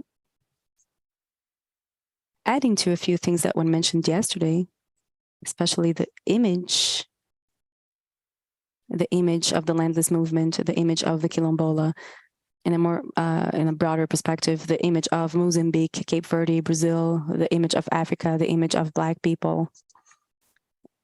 The comments of yesterday, a few terms came up. Acknowledgement. We need to fight for this acknowledgement of many things. And I like to say these things because it was clear that Brazil is a country of crossroads. Our struggles to bring our narratives, our accomplishments, acknowledgement, to get to know other realities, other histories, other stories, other narratives, even to the point of understanding our own. So dialogue is always essential to understand this critical point, this crossroads, and reinforce our narratives in a constructive manner. Why then in a constructive manner? You know, it was mentioned here to look for social activities yesterday that was said too, because maybe little by little we can change a paradigm to improve.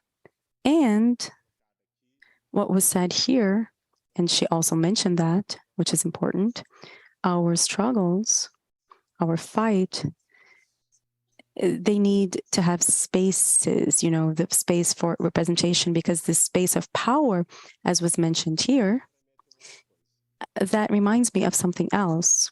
We lost the MDA, the agrarian movement, in the Tabar administration. I'm an economist, but I work with agribusiness for small farmers. I've been working with this for many years, and we lost this political space, this decision-making space, this representative space in terms of resources in the Tabar administration. We got 51 technicians. It's the only place for that. And we sent all of these people to another ministry, and the sector, the area of agrarian development lost its space, lost resources, lost influence, and lost this funding. And then it was said here that now it's going to return. It's wonderful that it's going to return, because this space we need to keep on fighting so that we have more of that. not only because of the landless movement, but also for the Quilombolas and for territories, indigenous territories, and other protected areas. So if this ministry comes back, and if it does not have this representativeness, it's not going to be worth it, because our fight is going to be stagnated, because we're still fighting. But that's why I want to ask two questions to our representative here of the landless movement. Do you believe that this ministry, because we're fighting for that to come back, and even from what I know, Edgar Preto from Rio Grande do Sul, maybe he will go to this ministry. Maybe, you can even confirm that.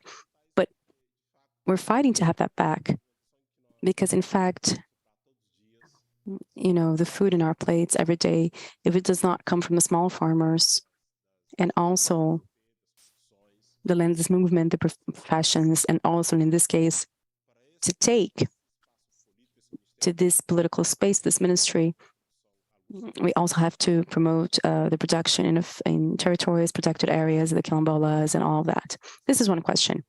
The second question that I want to ask, it's broader. With the new administration, we expect to have this closeness with the African continent, especially with the countries that speak Portuguese.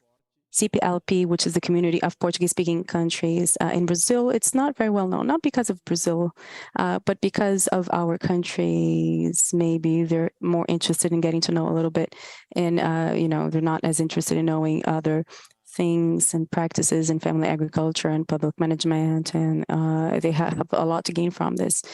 So for Boa here, maybe if you can see any perspective, I believe so, but how? And how can we dislodge these governments in Cape Verde, Mozambique, and Angola? How can we move them to try to strengthen this relationship, to help their own development? And of course, Brazil also needs the space. This is important. Thank you.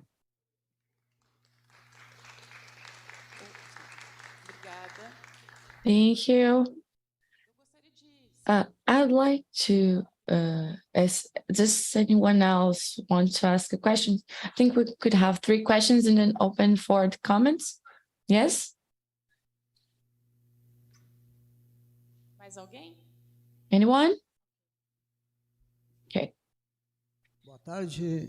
Good afternoon. I'm known as Mestricita Foió. I'm from Rio Grande do Sul. Aqui está. Being here in this table, I'm thankful. I'm thankful for our indigenous Quilombola people, our movement. Thank you very much. My question is, it's not actually a question. We have a lot of questions. And those who ask questions, those who want to learn, I want to learn with you. But what you said now in this moment is also what we refer to as racism. When we get to this time, we are debating racism, and this happens for a long time. The government spends, and the organizers spend, but something that should already be resolved if there was a moral and ethic question of many people. And these many, we see there's colonization and the decolonizers and the racists.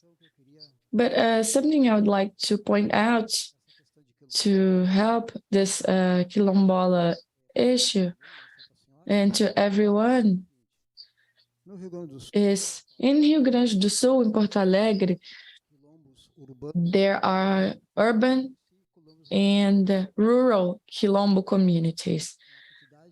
Most of them are rural Quilombos, and there are 7 urban quilombos. The urban quilombos are the ones inside the capital city, but all of them are in an area that's seen as a real estate, a financial matter, that they are seen as taking the opportunity of civil construction businessmen, the real estate developments to execute them, creating buildings and have profit. One of the quilombos that mentioned, that you mentioned about that, is the Quilombo of Alpes. The first Quilombo that was documented a legal percentage, almost 90% of lands, is the Silva Quilombo, in an very rich urban area in Porto Alegre, where they have always been massacred by the time they were there. When it comes to forbidding the real estate developments, is the Silva and also the Alpes Quilombo, which is also urban. They have a huge area, rich area. When it comes to territory, they are being massacred by the murder powers of the civil construction and the real estate developers of Porto Alegre. In this moment, the leader of the Alpes Quilombo, Ginga, she has been threatened of being dead. She can leave her territory. In this moment, the last few months, a few years ago, they killed 2 of her brothers. Now they want to kill her because, we have to be careful, because when they start to exterminate the leaders, the relatives, the elderly, of course, they're going to make those who stay to leave. So I recommend you don't do this. It's what's happening to our leader, Ginga. She is resisting. She's tough. Because Porto Alegre, Rio Grande do Sul, the public power supports the businessman, but the police support the businessman, human rights support the businessman. We are alone. And just like the indigenous people, like the small agricultures, and our hope is that we are careful, to set the ministries, and that this ministry is beneficial to us too. I live in a humble, simple, comfortable, and a poor village. It has its social problems, but it's not as a Quilombo. And at the same time, those who suffer more are those who live in a Quilombo. Because it's very easy to go to the Quilombo, to grab the culture of the Quilombo, to grab the structure of the Quilombo, put in a paper. And as it was said just now, that the paper accepts everything. You have to be careful, my sister, and ask. I don't say forbid the academia to go there, to defend, to present their PhDs, and don't say even good morning. I don't know why they went there, to just grab the knowledge and just tell they were presenting their PhDs in a university. And also something else, I don't know if it happens to you in Rio Grande do Sul. There is a great enemy of the quilombolas. So, some agronomers of the university are the enemies of the quilombolas, because the matéria and the agronomers that follow the law is that quilombos should not use fertilizers and not use organic matter. Assim que puder, So as soon as it's possible, if you compreender naquilo que eu vou dizer. If you understand what I'm saying, we are united. You're not alone. As long as we are together, as long as we get to know each other, and as long as we unite. Congratulations for your fight. What you said here, the moment you took, you went to cry. We cried as well. Thank you very much. Como diz no idioma. As said in Yoruba, which I defend, I follow Brazil, Rio Grande do Sul. I thank you very much. And my brother, about languages, people has to fight for their language because the slave people, they brought their languages in their memories. If they hadn't, I would be talking at today. 5 years of slavery, 500 years of slavery in this country. Thank you. He next. Boa tarde a todos. Good afternoon, everyone. My name is Hippolyte Ruiz. I'm from Benin, but I'm naturalized Brazilian. I'm from the Federal University of Sergipe. I'm a professor of anthropology. I'm also a linguist. And in my intervention, I would like to make two references. At first, regards the intervention of Professor Magno. As I'm a linguist, I'm very dedicated to etymology issues. So when he talked about air, I had a doubt. I don't know if air, the conception of air, is based on the fact that is the land itself that exhales a kind of energy that can make us feel that it's the land itself that is breathing, or if it's a work of human beings immersed in nature. I had this doubt. I don't know if I understood very well what you pointed out at the moment, so I'd like the clarification of this doubt. And also, to finish, that I was very impressed with was the experience, the presentation of our sister. When she was talking about her experience, she mentioned something that maybe seemed that maybe was not realized, maybe not everyone realized it. That is the umbilical cord. Yes, please clap your hands.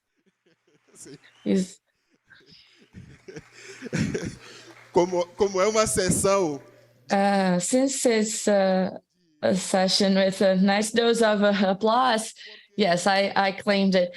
Because really, it's she showed reality as it is. I mean, when we talk about roots, we're not thinking only of a giant tree or coming back, but also, and exactly about the umbilical cord as a metaphor. It's the umbilical cord where in the middle of the human being, and when we are born, the umbilical cord with the placenta is buried.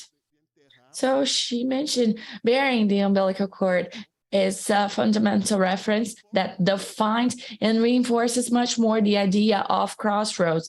Because when she evoked this question, I shivered, because the Palestinian, with a lot of problems, even though he has a lot of problems, he considers his land the best place in the world. The Brazilian, the Beninese, Cabo Verdean, the Mexican, the Nigerian. So this is the affection to the roots. So this is very well put, and thank you very much. Pode aplaudir. Pode aplaudir. Yes, please, applause. Muito bom. Então, Okay, so 4 already. We're going to... Yeah, I just wanted... No, please. I just wanted to compliment the speech of a relative. And I just wanted to say that the speakers are very... It is very hard.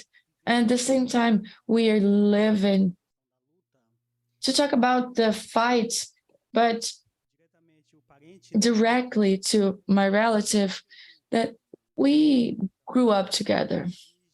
And I'm very, very happy to see him here talking about the territory. It's a territory that is a big spirit, actually. So today I live in the Southeast. He stayed in Porto Lindo.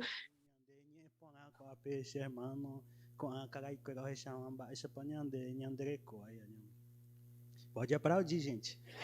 Yes, please applaud. E eu só quero dizer assim, uma vez... I just wanted to say that once my little daughter, when she was 8, my life is always, I'm always running around making films. My life is image. And she told me once, and it touched me a lot. She said, Dad, the village left us anytime. She said, the village has never left us. The village is in our language, in our chanting, in our history, waking up.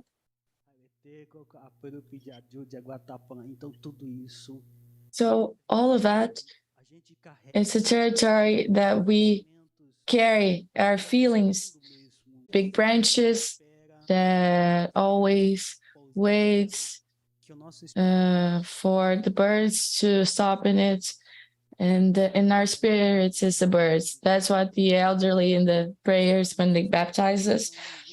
And our spirit is a bird that comes from a different world, a different universe. And that's why it's important to rest when you have your children. You cannot do other things not to scare the spirit, because they are birds. And the umbilical cord for us is very, very important in the world, because you need to bury it. And where is your umbilical cord buried? You always have to go back to that place. So that's why I'm always going back to the village where I was born. So Porto Lindo, where I left when I was 16, now I live in the Southeast. Now I'm 39, and I've never left. I have always returned to the place where my umbilical cord is, and I always go there. I always chant. I always pray. I always speak Guarani. I always dream as a Guarani.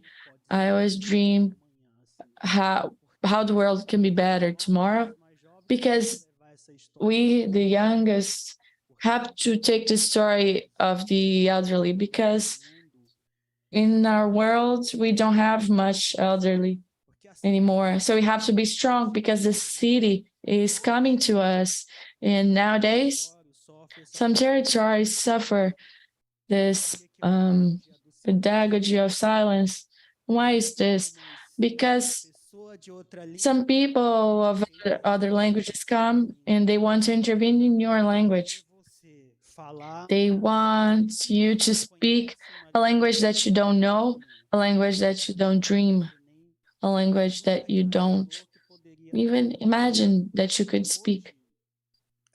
Today, we speak 2 languages, but sometimes these 2 languages, we have to run after it, to grab it, like it was the rope to speak.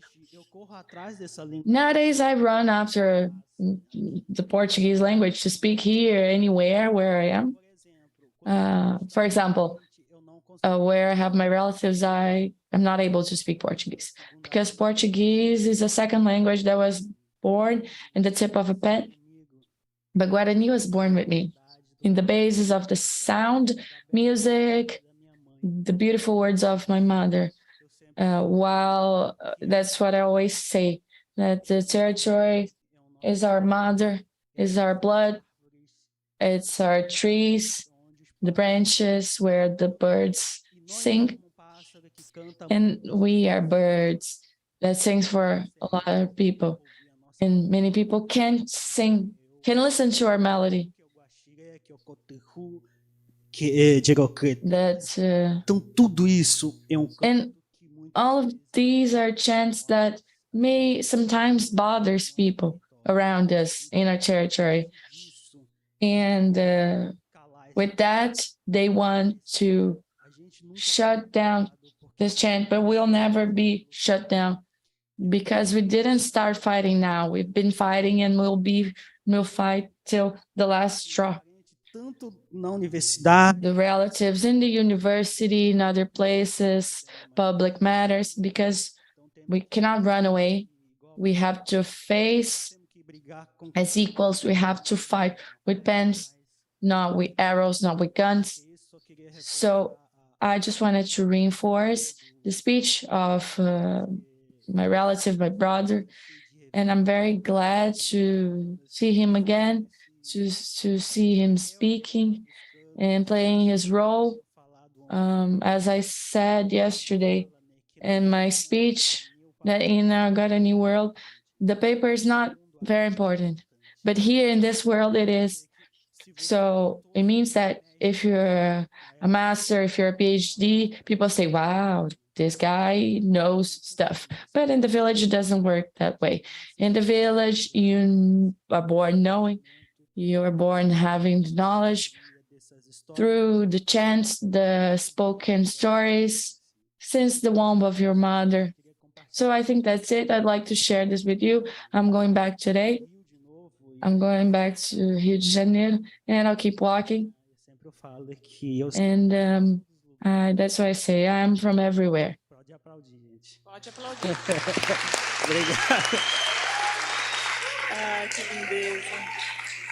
Nossa. Oh, so beautiful, so rich. O encontro é realmente This meeting is really a forest. It's not just a tree, it's a whole forest. Vou começar com você. So, okay, I'm going to start with you, Santim. A gente tem também limite aí. Vamos lá. We have a limit also.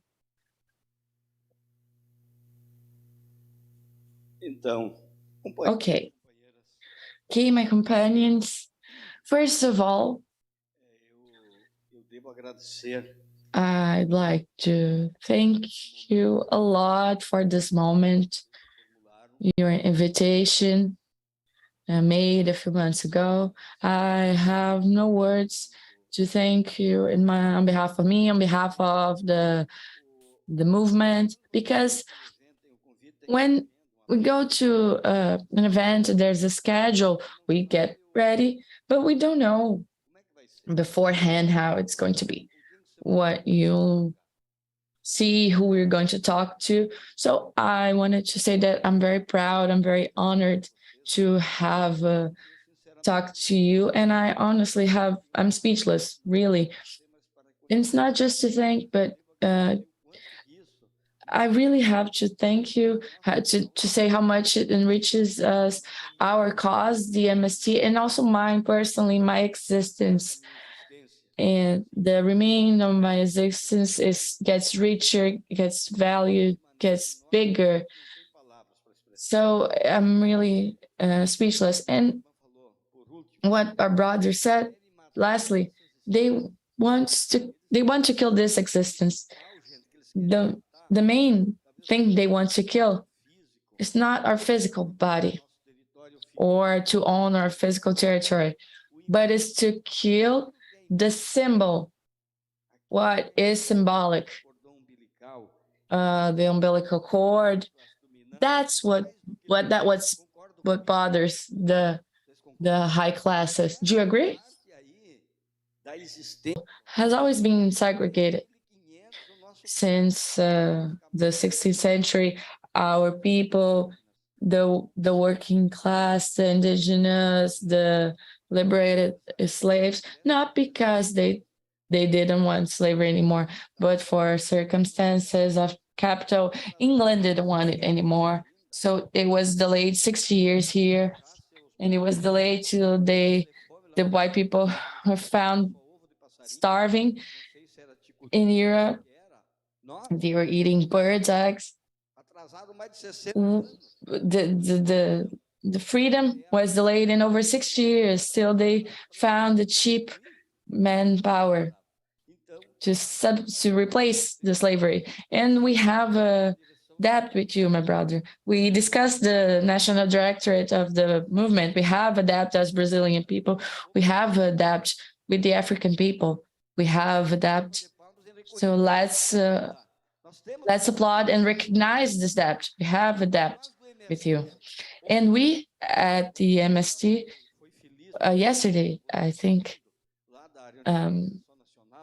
after the meeting, and our meeting was very important. 4 intense days, morning, afternoon, evening, debate, discussion. So even if the story isn't told, I don't forget my people. If Palmares is not living, we do Palmares again. So we created a group, Rosa Negra, Maria Divina. These companions created the study group, race and class, structure. The racism is structural. So you can't complain. It's classes. It has name, address, place, conditions, or non-conditions. So over half of our meeting, over half of our national directorate is made by Black people. A outra é o nosso compromisso com a... The other is our commitment with nature, environment, nature. My granddaughter is at my house. She's 3. We teach her, like you, since their first steps. She says, land is life, right, Grandpa? And if you throw trash outside place, she's like, and she pulls it. No, you can't throw it in nature. And these days, a neighbor of ours, he leased his lands to agribusiness, the poison, in front of our settlement. And they started, I'll say it very low, in broad daylight, the very hot sun and these big machines, they taking the pine trees down and many other types of wood, and they buried some here, some there. And then I was sending an audio to the state directorate, and she came, and we were very proud, and we see that the world is not lost. And she came, she grabbed me, she said, Grandpa, they are putting the pine trees down. There's going to be no pines anymore. And that speech of her, out of her 3 years, she went into the audio, and people found it funny. So this is our commitment with the tree harvesting, planting trees and producing healthy food.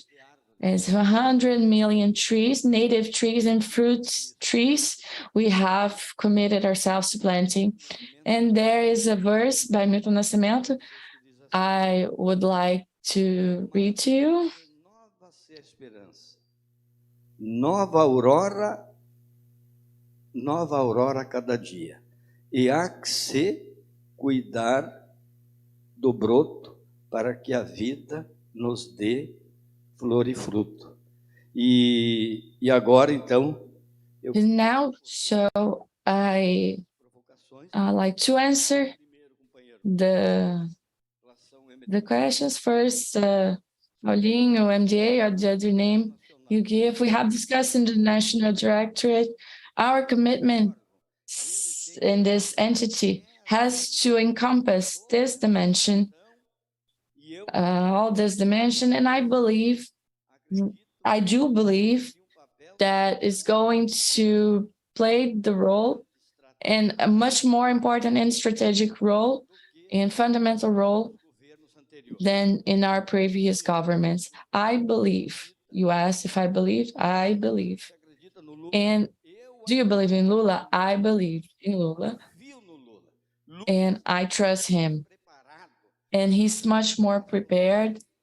He's much more conscious. He's much more aware of his role and his responsibility, historical responsibility in this context, even because he said that 4 years.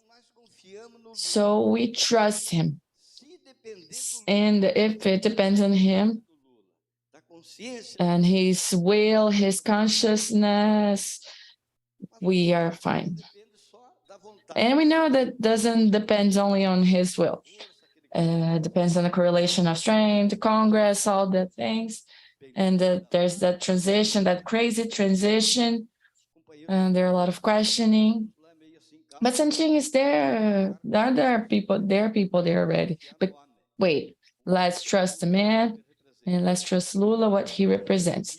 I believe that we are going to be very respected. This time is going to be different from the other times. We will have a voice inside, and we are already elaborating the emergency plan. We have elaborated our emergency plan for the first 4 months or the first year of government, because we know that life is going to be tough, but it is possible. I have the opinion. There were some criticism of alarmistic visions. They said, oh, Bolsonaro is leaving 400 billion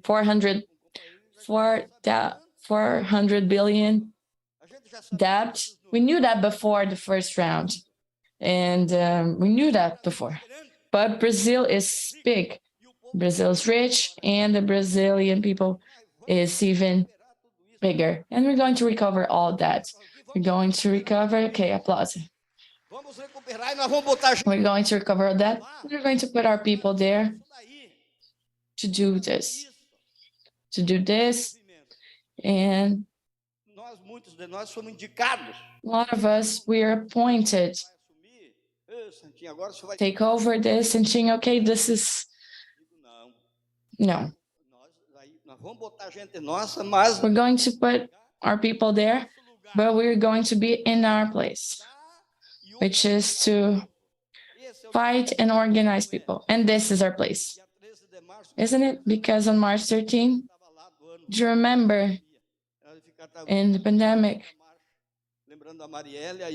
we're reminding of Marielle, and there were the news that the pandemic was terrible and we had to leave. And they wanted to go after us. They wanted to invade the Quilombo, but we stayed there.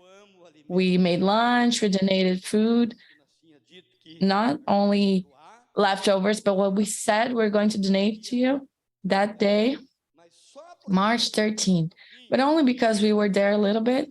She remembers. And there was that big noise, oppression, and saying they were going to come, shoot, invade, they were coming. And there's a companion in our movement that was with us. She was desperate. And she said, oh my God, let's leave. They're going to kill everyone. And I said, calm down, sit down. No one's going to kill anyone, not for now. So what I mean is, we trust, but we have also to trust ourselves. We have to trust our organization, our intelligence, our knowledge. This element of social fight, popular pressure, mobilization, organization of people in our movement, in this process, now we'll have to organize ourselves. Okay? And now we're having some work. So if someone thought now we elected Lula and we're relieved, no. Now there's going to be some work. And our work now is a kind of work that's worth it, that will be rewarded. We'll have to see our requests being listened, people happy again, to eat, have land, health, education, the creation of the Ministry of Originary People. The Ministry of Originary People that Lula will create is the most dignified thing that Lula could do. Does anyone doubt that? This rescues a historic debt to these people. Only Lula. There's no one else. Only Lula. And that's why some people hate Lula. As the same way they hate us. The Brazilian high class values has no word. Uma boa casa, viajar, passear, poder ter condição, as coisas. Eles acham que só eles. E o Lula foi certo na campanha quando disse, quando o povo pobre começou a andar de avião, eles falaram. And Lula was right in his campaign, said when people andavam no avião já com a farofa junto to a bus terminal. Várias viagens de avião, agora não, porque não deu mais. Ficou proibitivo, né? Tá louco, nem deu. Now, bus tickets, you can't even pay it. Imagine. Seu Jorge Bornaz, o bichão velho de Santa Catarina, na fila. Now, Mr. Jorge Bornhausen in the line behind me, and I was like, what are you doing here behind me? Okay. So we trust, we believe. Essa possibilidade nos colocou a história. Now this possibility put us history and the MC and the social movements. I want to say here to the Quilombo people, the indigenous people, they were brothers. And in the meeting, the national directorate, another companion, said exactly that here in the space that we are occupying, maybe it's not ours. It's in the name of this cause. You can believe that. And we will guarantee it there on the streets, organizing the people, that this is our role. There's a big delay. A popular organization, there's a big delay in this country. So that's what I wanted to say. Thank you. Thank you for your attention. And I'd like to, where is Luisa? I'm going to leave here. I want to leave the flag of our movement with you as a gift for you who organized this activity. I'm very happy to be here. And I have a book. I'm going to give each and every one of you a book for my brother from Mozambique, from the African continent, and O Cortiço from Aloysio de Azevedo, from Antônio Cândido. And I'm going to give this as a gift to you. Devolvo para a professora. Eu insero a minha parte aqui. I'm going to give it back to the professor. Thank you, Santim. Our time is a bit limited, so we now pass the floor to Boaventura.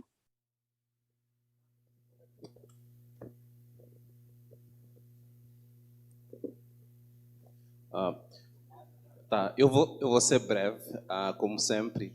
I'm going to be brief. São boas-vindas as intenções do Brasil de pagar a dívida que tem com a África, mas eu penso que the good intentions of Brazil is there in terms of paying back the debt with Africa, but also quilombolas and Black men and women and everyone here in Brazil as well. And the question of Pauline Sobrinho about what I think in terms of Brazilians with respect to Africa, with Lula coming back to power, I think that this question is very complex. It needs to be treated with the same complexity. And here, it's necessary not to romance the history and the South-South cooperation that we had from Africa to Brazil. And to say with that in the test that I read, basically that I tried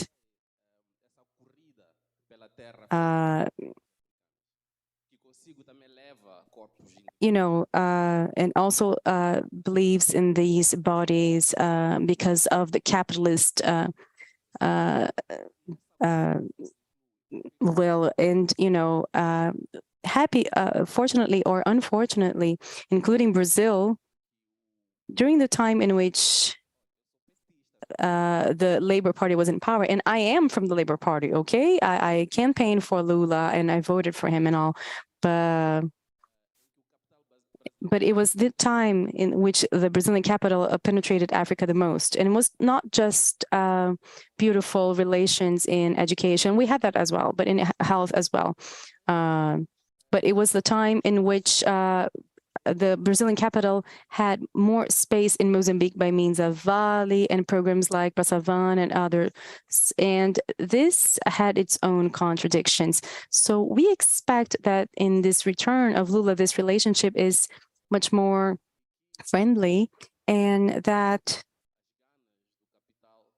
the ways of capitalism do not capture this new return of Lula to power, and that the relationships are much healthier and friendly and horizontal, and that they are truly a South-South relationship. So that's it. I also wanted to thank for the opportunity that was given to me to get everyone here, and thank you to the organization of this international meeting, and I promise to carry you all in my heart and soul. Thank you.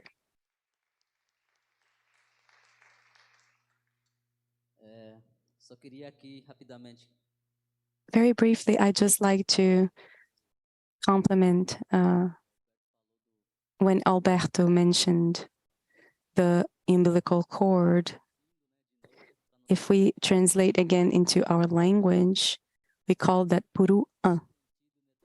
That gives meaning when translated to Portuguese. It's in the sense of getting the soul. So the umbilical cord has a spiritual connection of a mother with a child. And one other thing that he mentioned about the birds, to us, the sacred bird is paracau, the parrot. We know that for Christianity, it is the dove. So to us, it is paracau, the parrot. And when a woman dreams with a parrot, it's because a new spirit is coming down. So a new life is about to come into the world in a village. And that's why the Nyanderu, the ones who pray, they use feathers from this bird, like they wear it because it's the spiritual leader that measured spirituality with our population. So I'd just like to add that. And answering the question from the professor who, I don't know if I understood it well, but it's Dr.ª. You asked about ha. It gives the sense of space, and Dr.ª gives the meaning for the way we are, so culture. And so Dr.ª is it together, and this ha needs to be in abundance. You need to offer medicine. hunting, fishing. It needs to provide support so that teco can be practiced. So that's why it's Teco-Ha. That's why the indigenous reservation created in 1929 is not Teco-Ha. It's a geographical space from the Brazilian state. And he asked about the breathing of Uvitu, which is also a junction from Uvu, which is the land, and the Tu that comes from the Tu. And translating that is breathing. So Utu is the land that breathes. So the air that we breathe is the land itself that is also breathing. So I don't know if I answered you, but that's it. And so thank you once again for the opportunity of being here and to be able to share a bit of our knowledge of our Arandu with you. Thank you once again.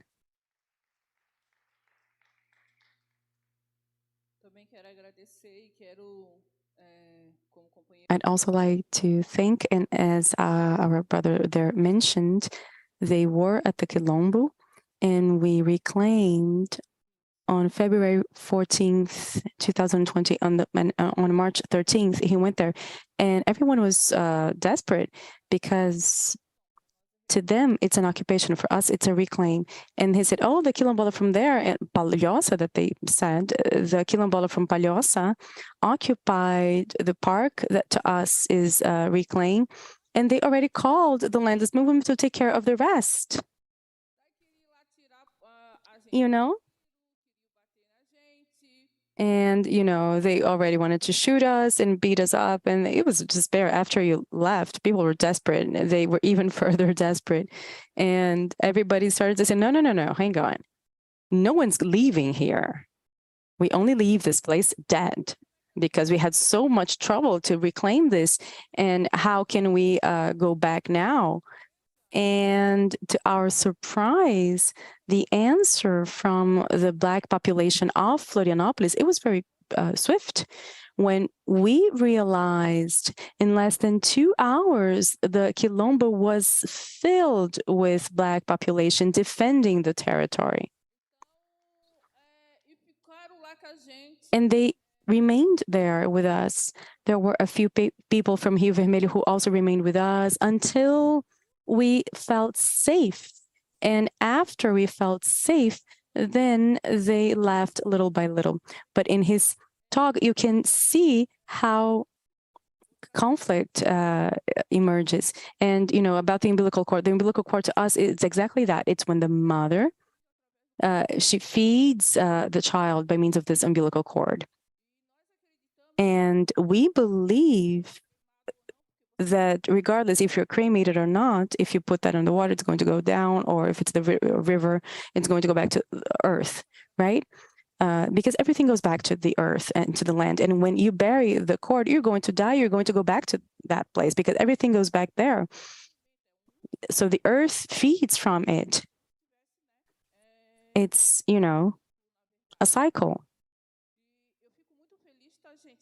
And I'm very happy, and I want to thank you.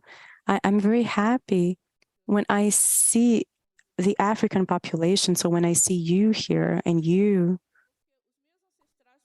because my ancestors were removed from Africa, and so to see you here participating and in the struggle and all of that, because like we suffered here, a lot of our ancestors who remained there, they also suffered by being removed. So I think you're absolutely right. We can't romance slavery. We can't do that and minimize it because it was something horrible.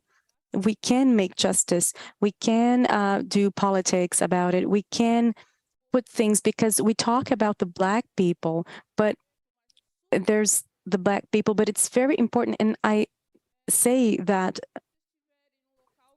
when you are speaking, speak about the Quilombola communities, because we are the Black people, but we have specific policies. And if you leave us, that is not going to be noticed, and they don't think about us when there's a decree that welcomes us, that's ours, that takes care of us in specific laws. So also, please speak about the Quilombola communities. And to tell you that I wasn't at Silva Quilombo, I was very well received. My sister and I and my cousin, we were well received. It's people who are fighting, and we have to be together. Unfortunately, we don't have so much to be able to go and come back all the time, but we can organize ourselves, because we were never disorganized. We have always been organized. Otherwise, we wouldn't be what we are. So we have to organize ourselves in what is allowed to us, or in what we have at that moment. So thank you so much for the invitation. I'd like to thank my colleague for the book, and I'd like to thank all of you. Thank you so much.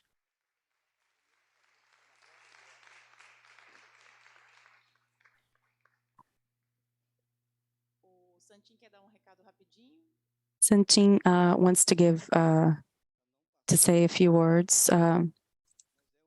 Just so that it does not go unnoticed. It's an invitation, but actually it's a conclamation, because we in the social movements, we're all doing that. Here, the project now is for us to ensure that our president is elected and takes charge. So we're organizing everyone in the country, to go there. And so we have to go so that he takes office in January 1st. And we intend to go from the landless movement with 200 buses. So if they help us, the capital, so it's just this reminder. It's essential for us to have at least 300, 500,000 people in Brasilia. You don't know how important that is, because we defeated Bolsonaro, but the Bolsonarism is still alive. So they're going to bother us a lot. So thank you, a kiss in the heart of all of you. And thank you so much. Sorry about something. Thank you. I'd like to thank again all of you here, our audience that has been with us so far, the organization of the event. And it was beautiful to see you. It was very dignified. It was amazing, the exchanges that we had, lots of learning, right? Unfortunately, we don't have more time because there's so much to be said. But I think there's this will to also learn, and gratitude for sharing stories of pain and of victory and resistance as well. Thank you so much. Thank you.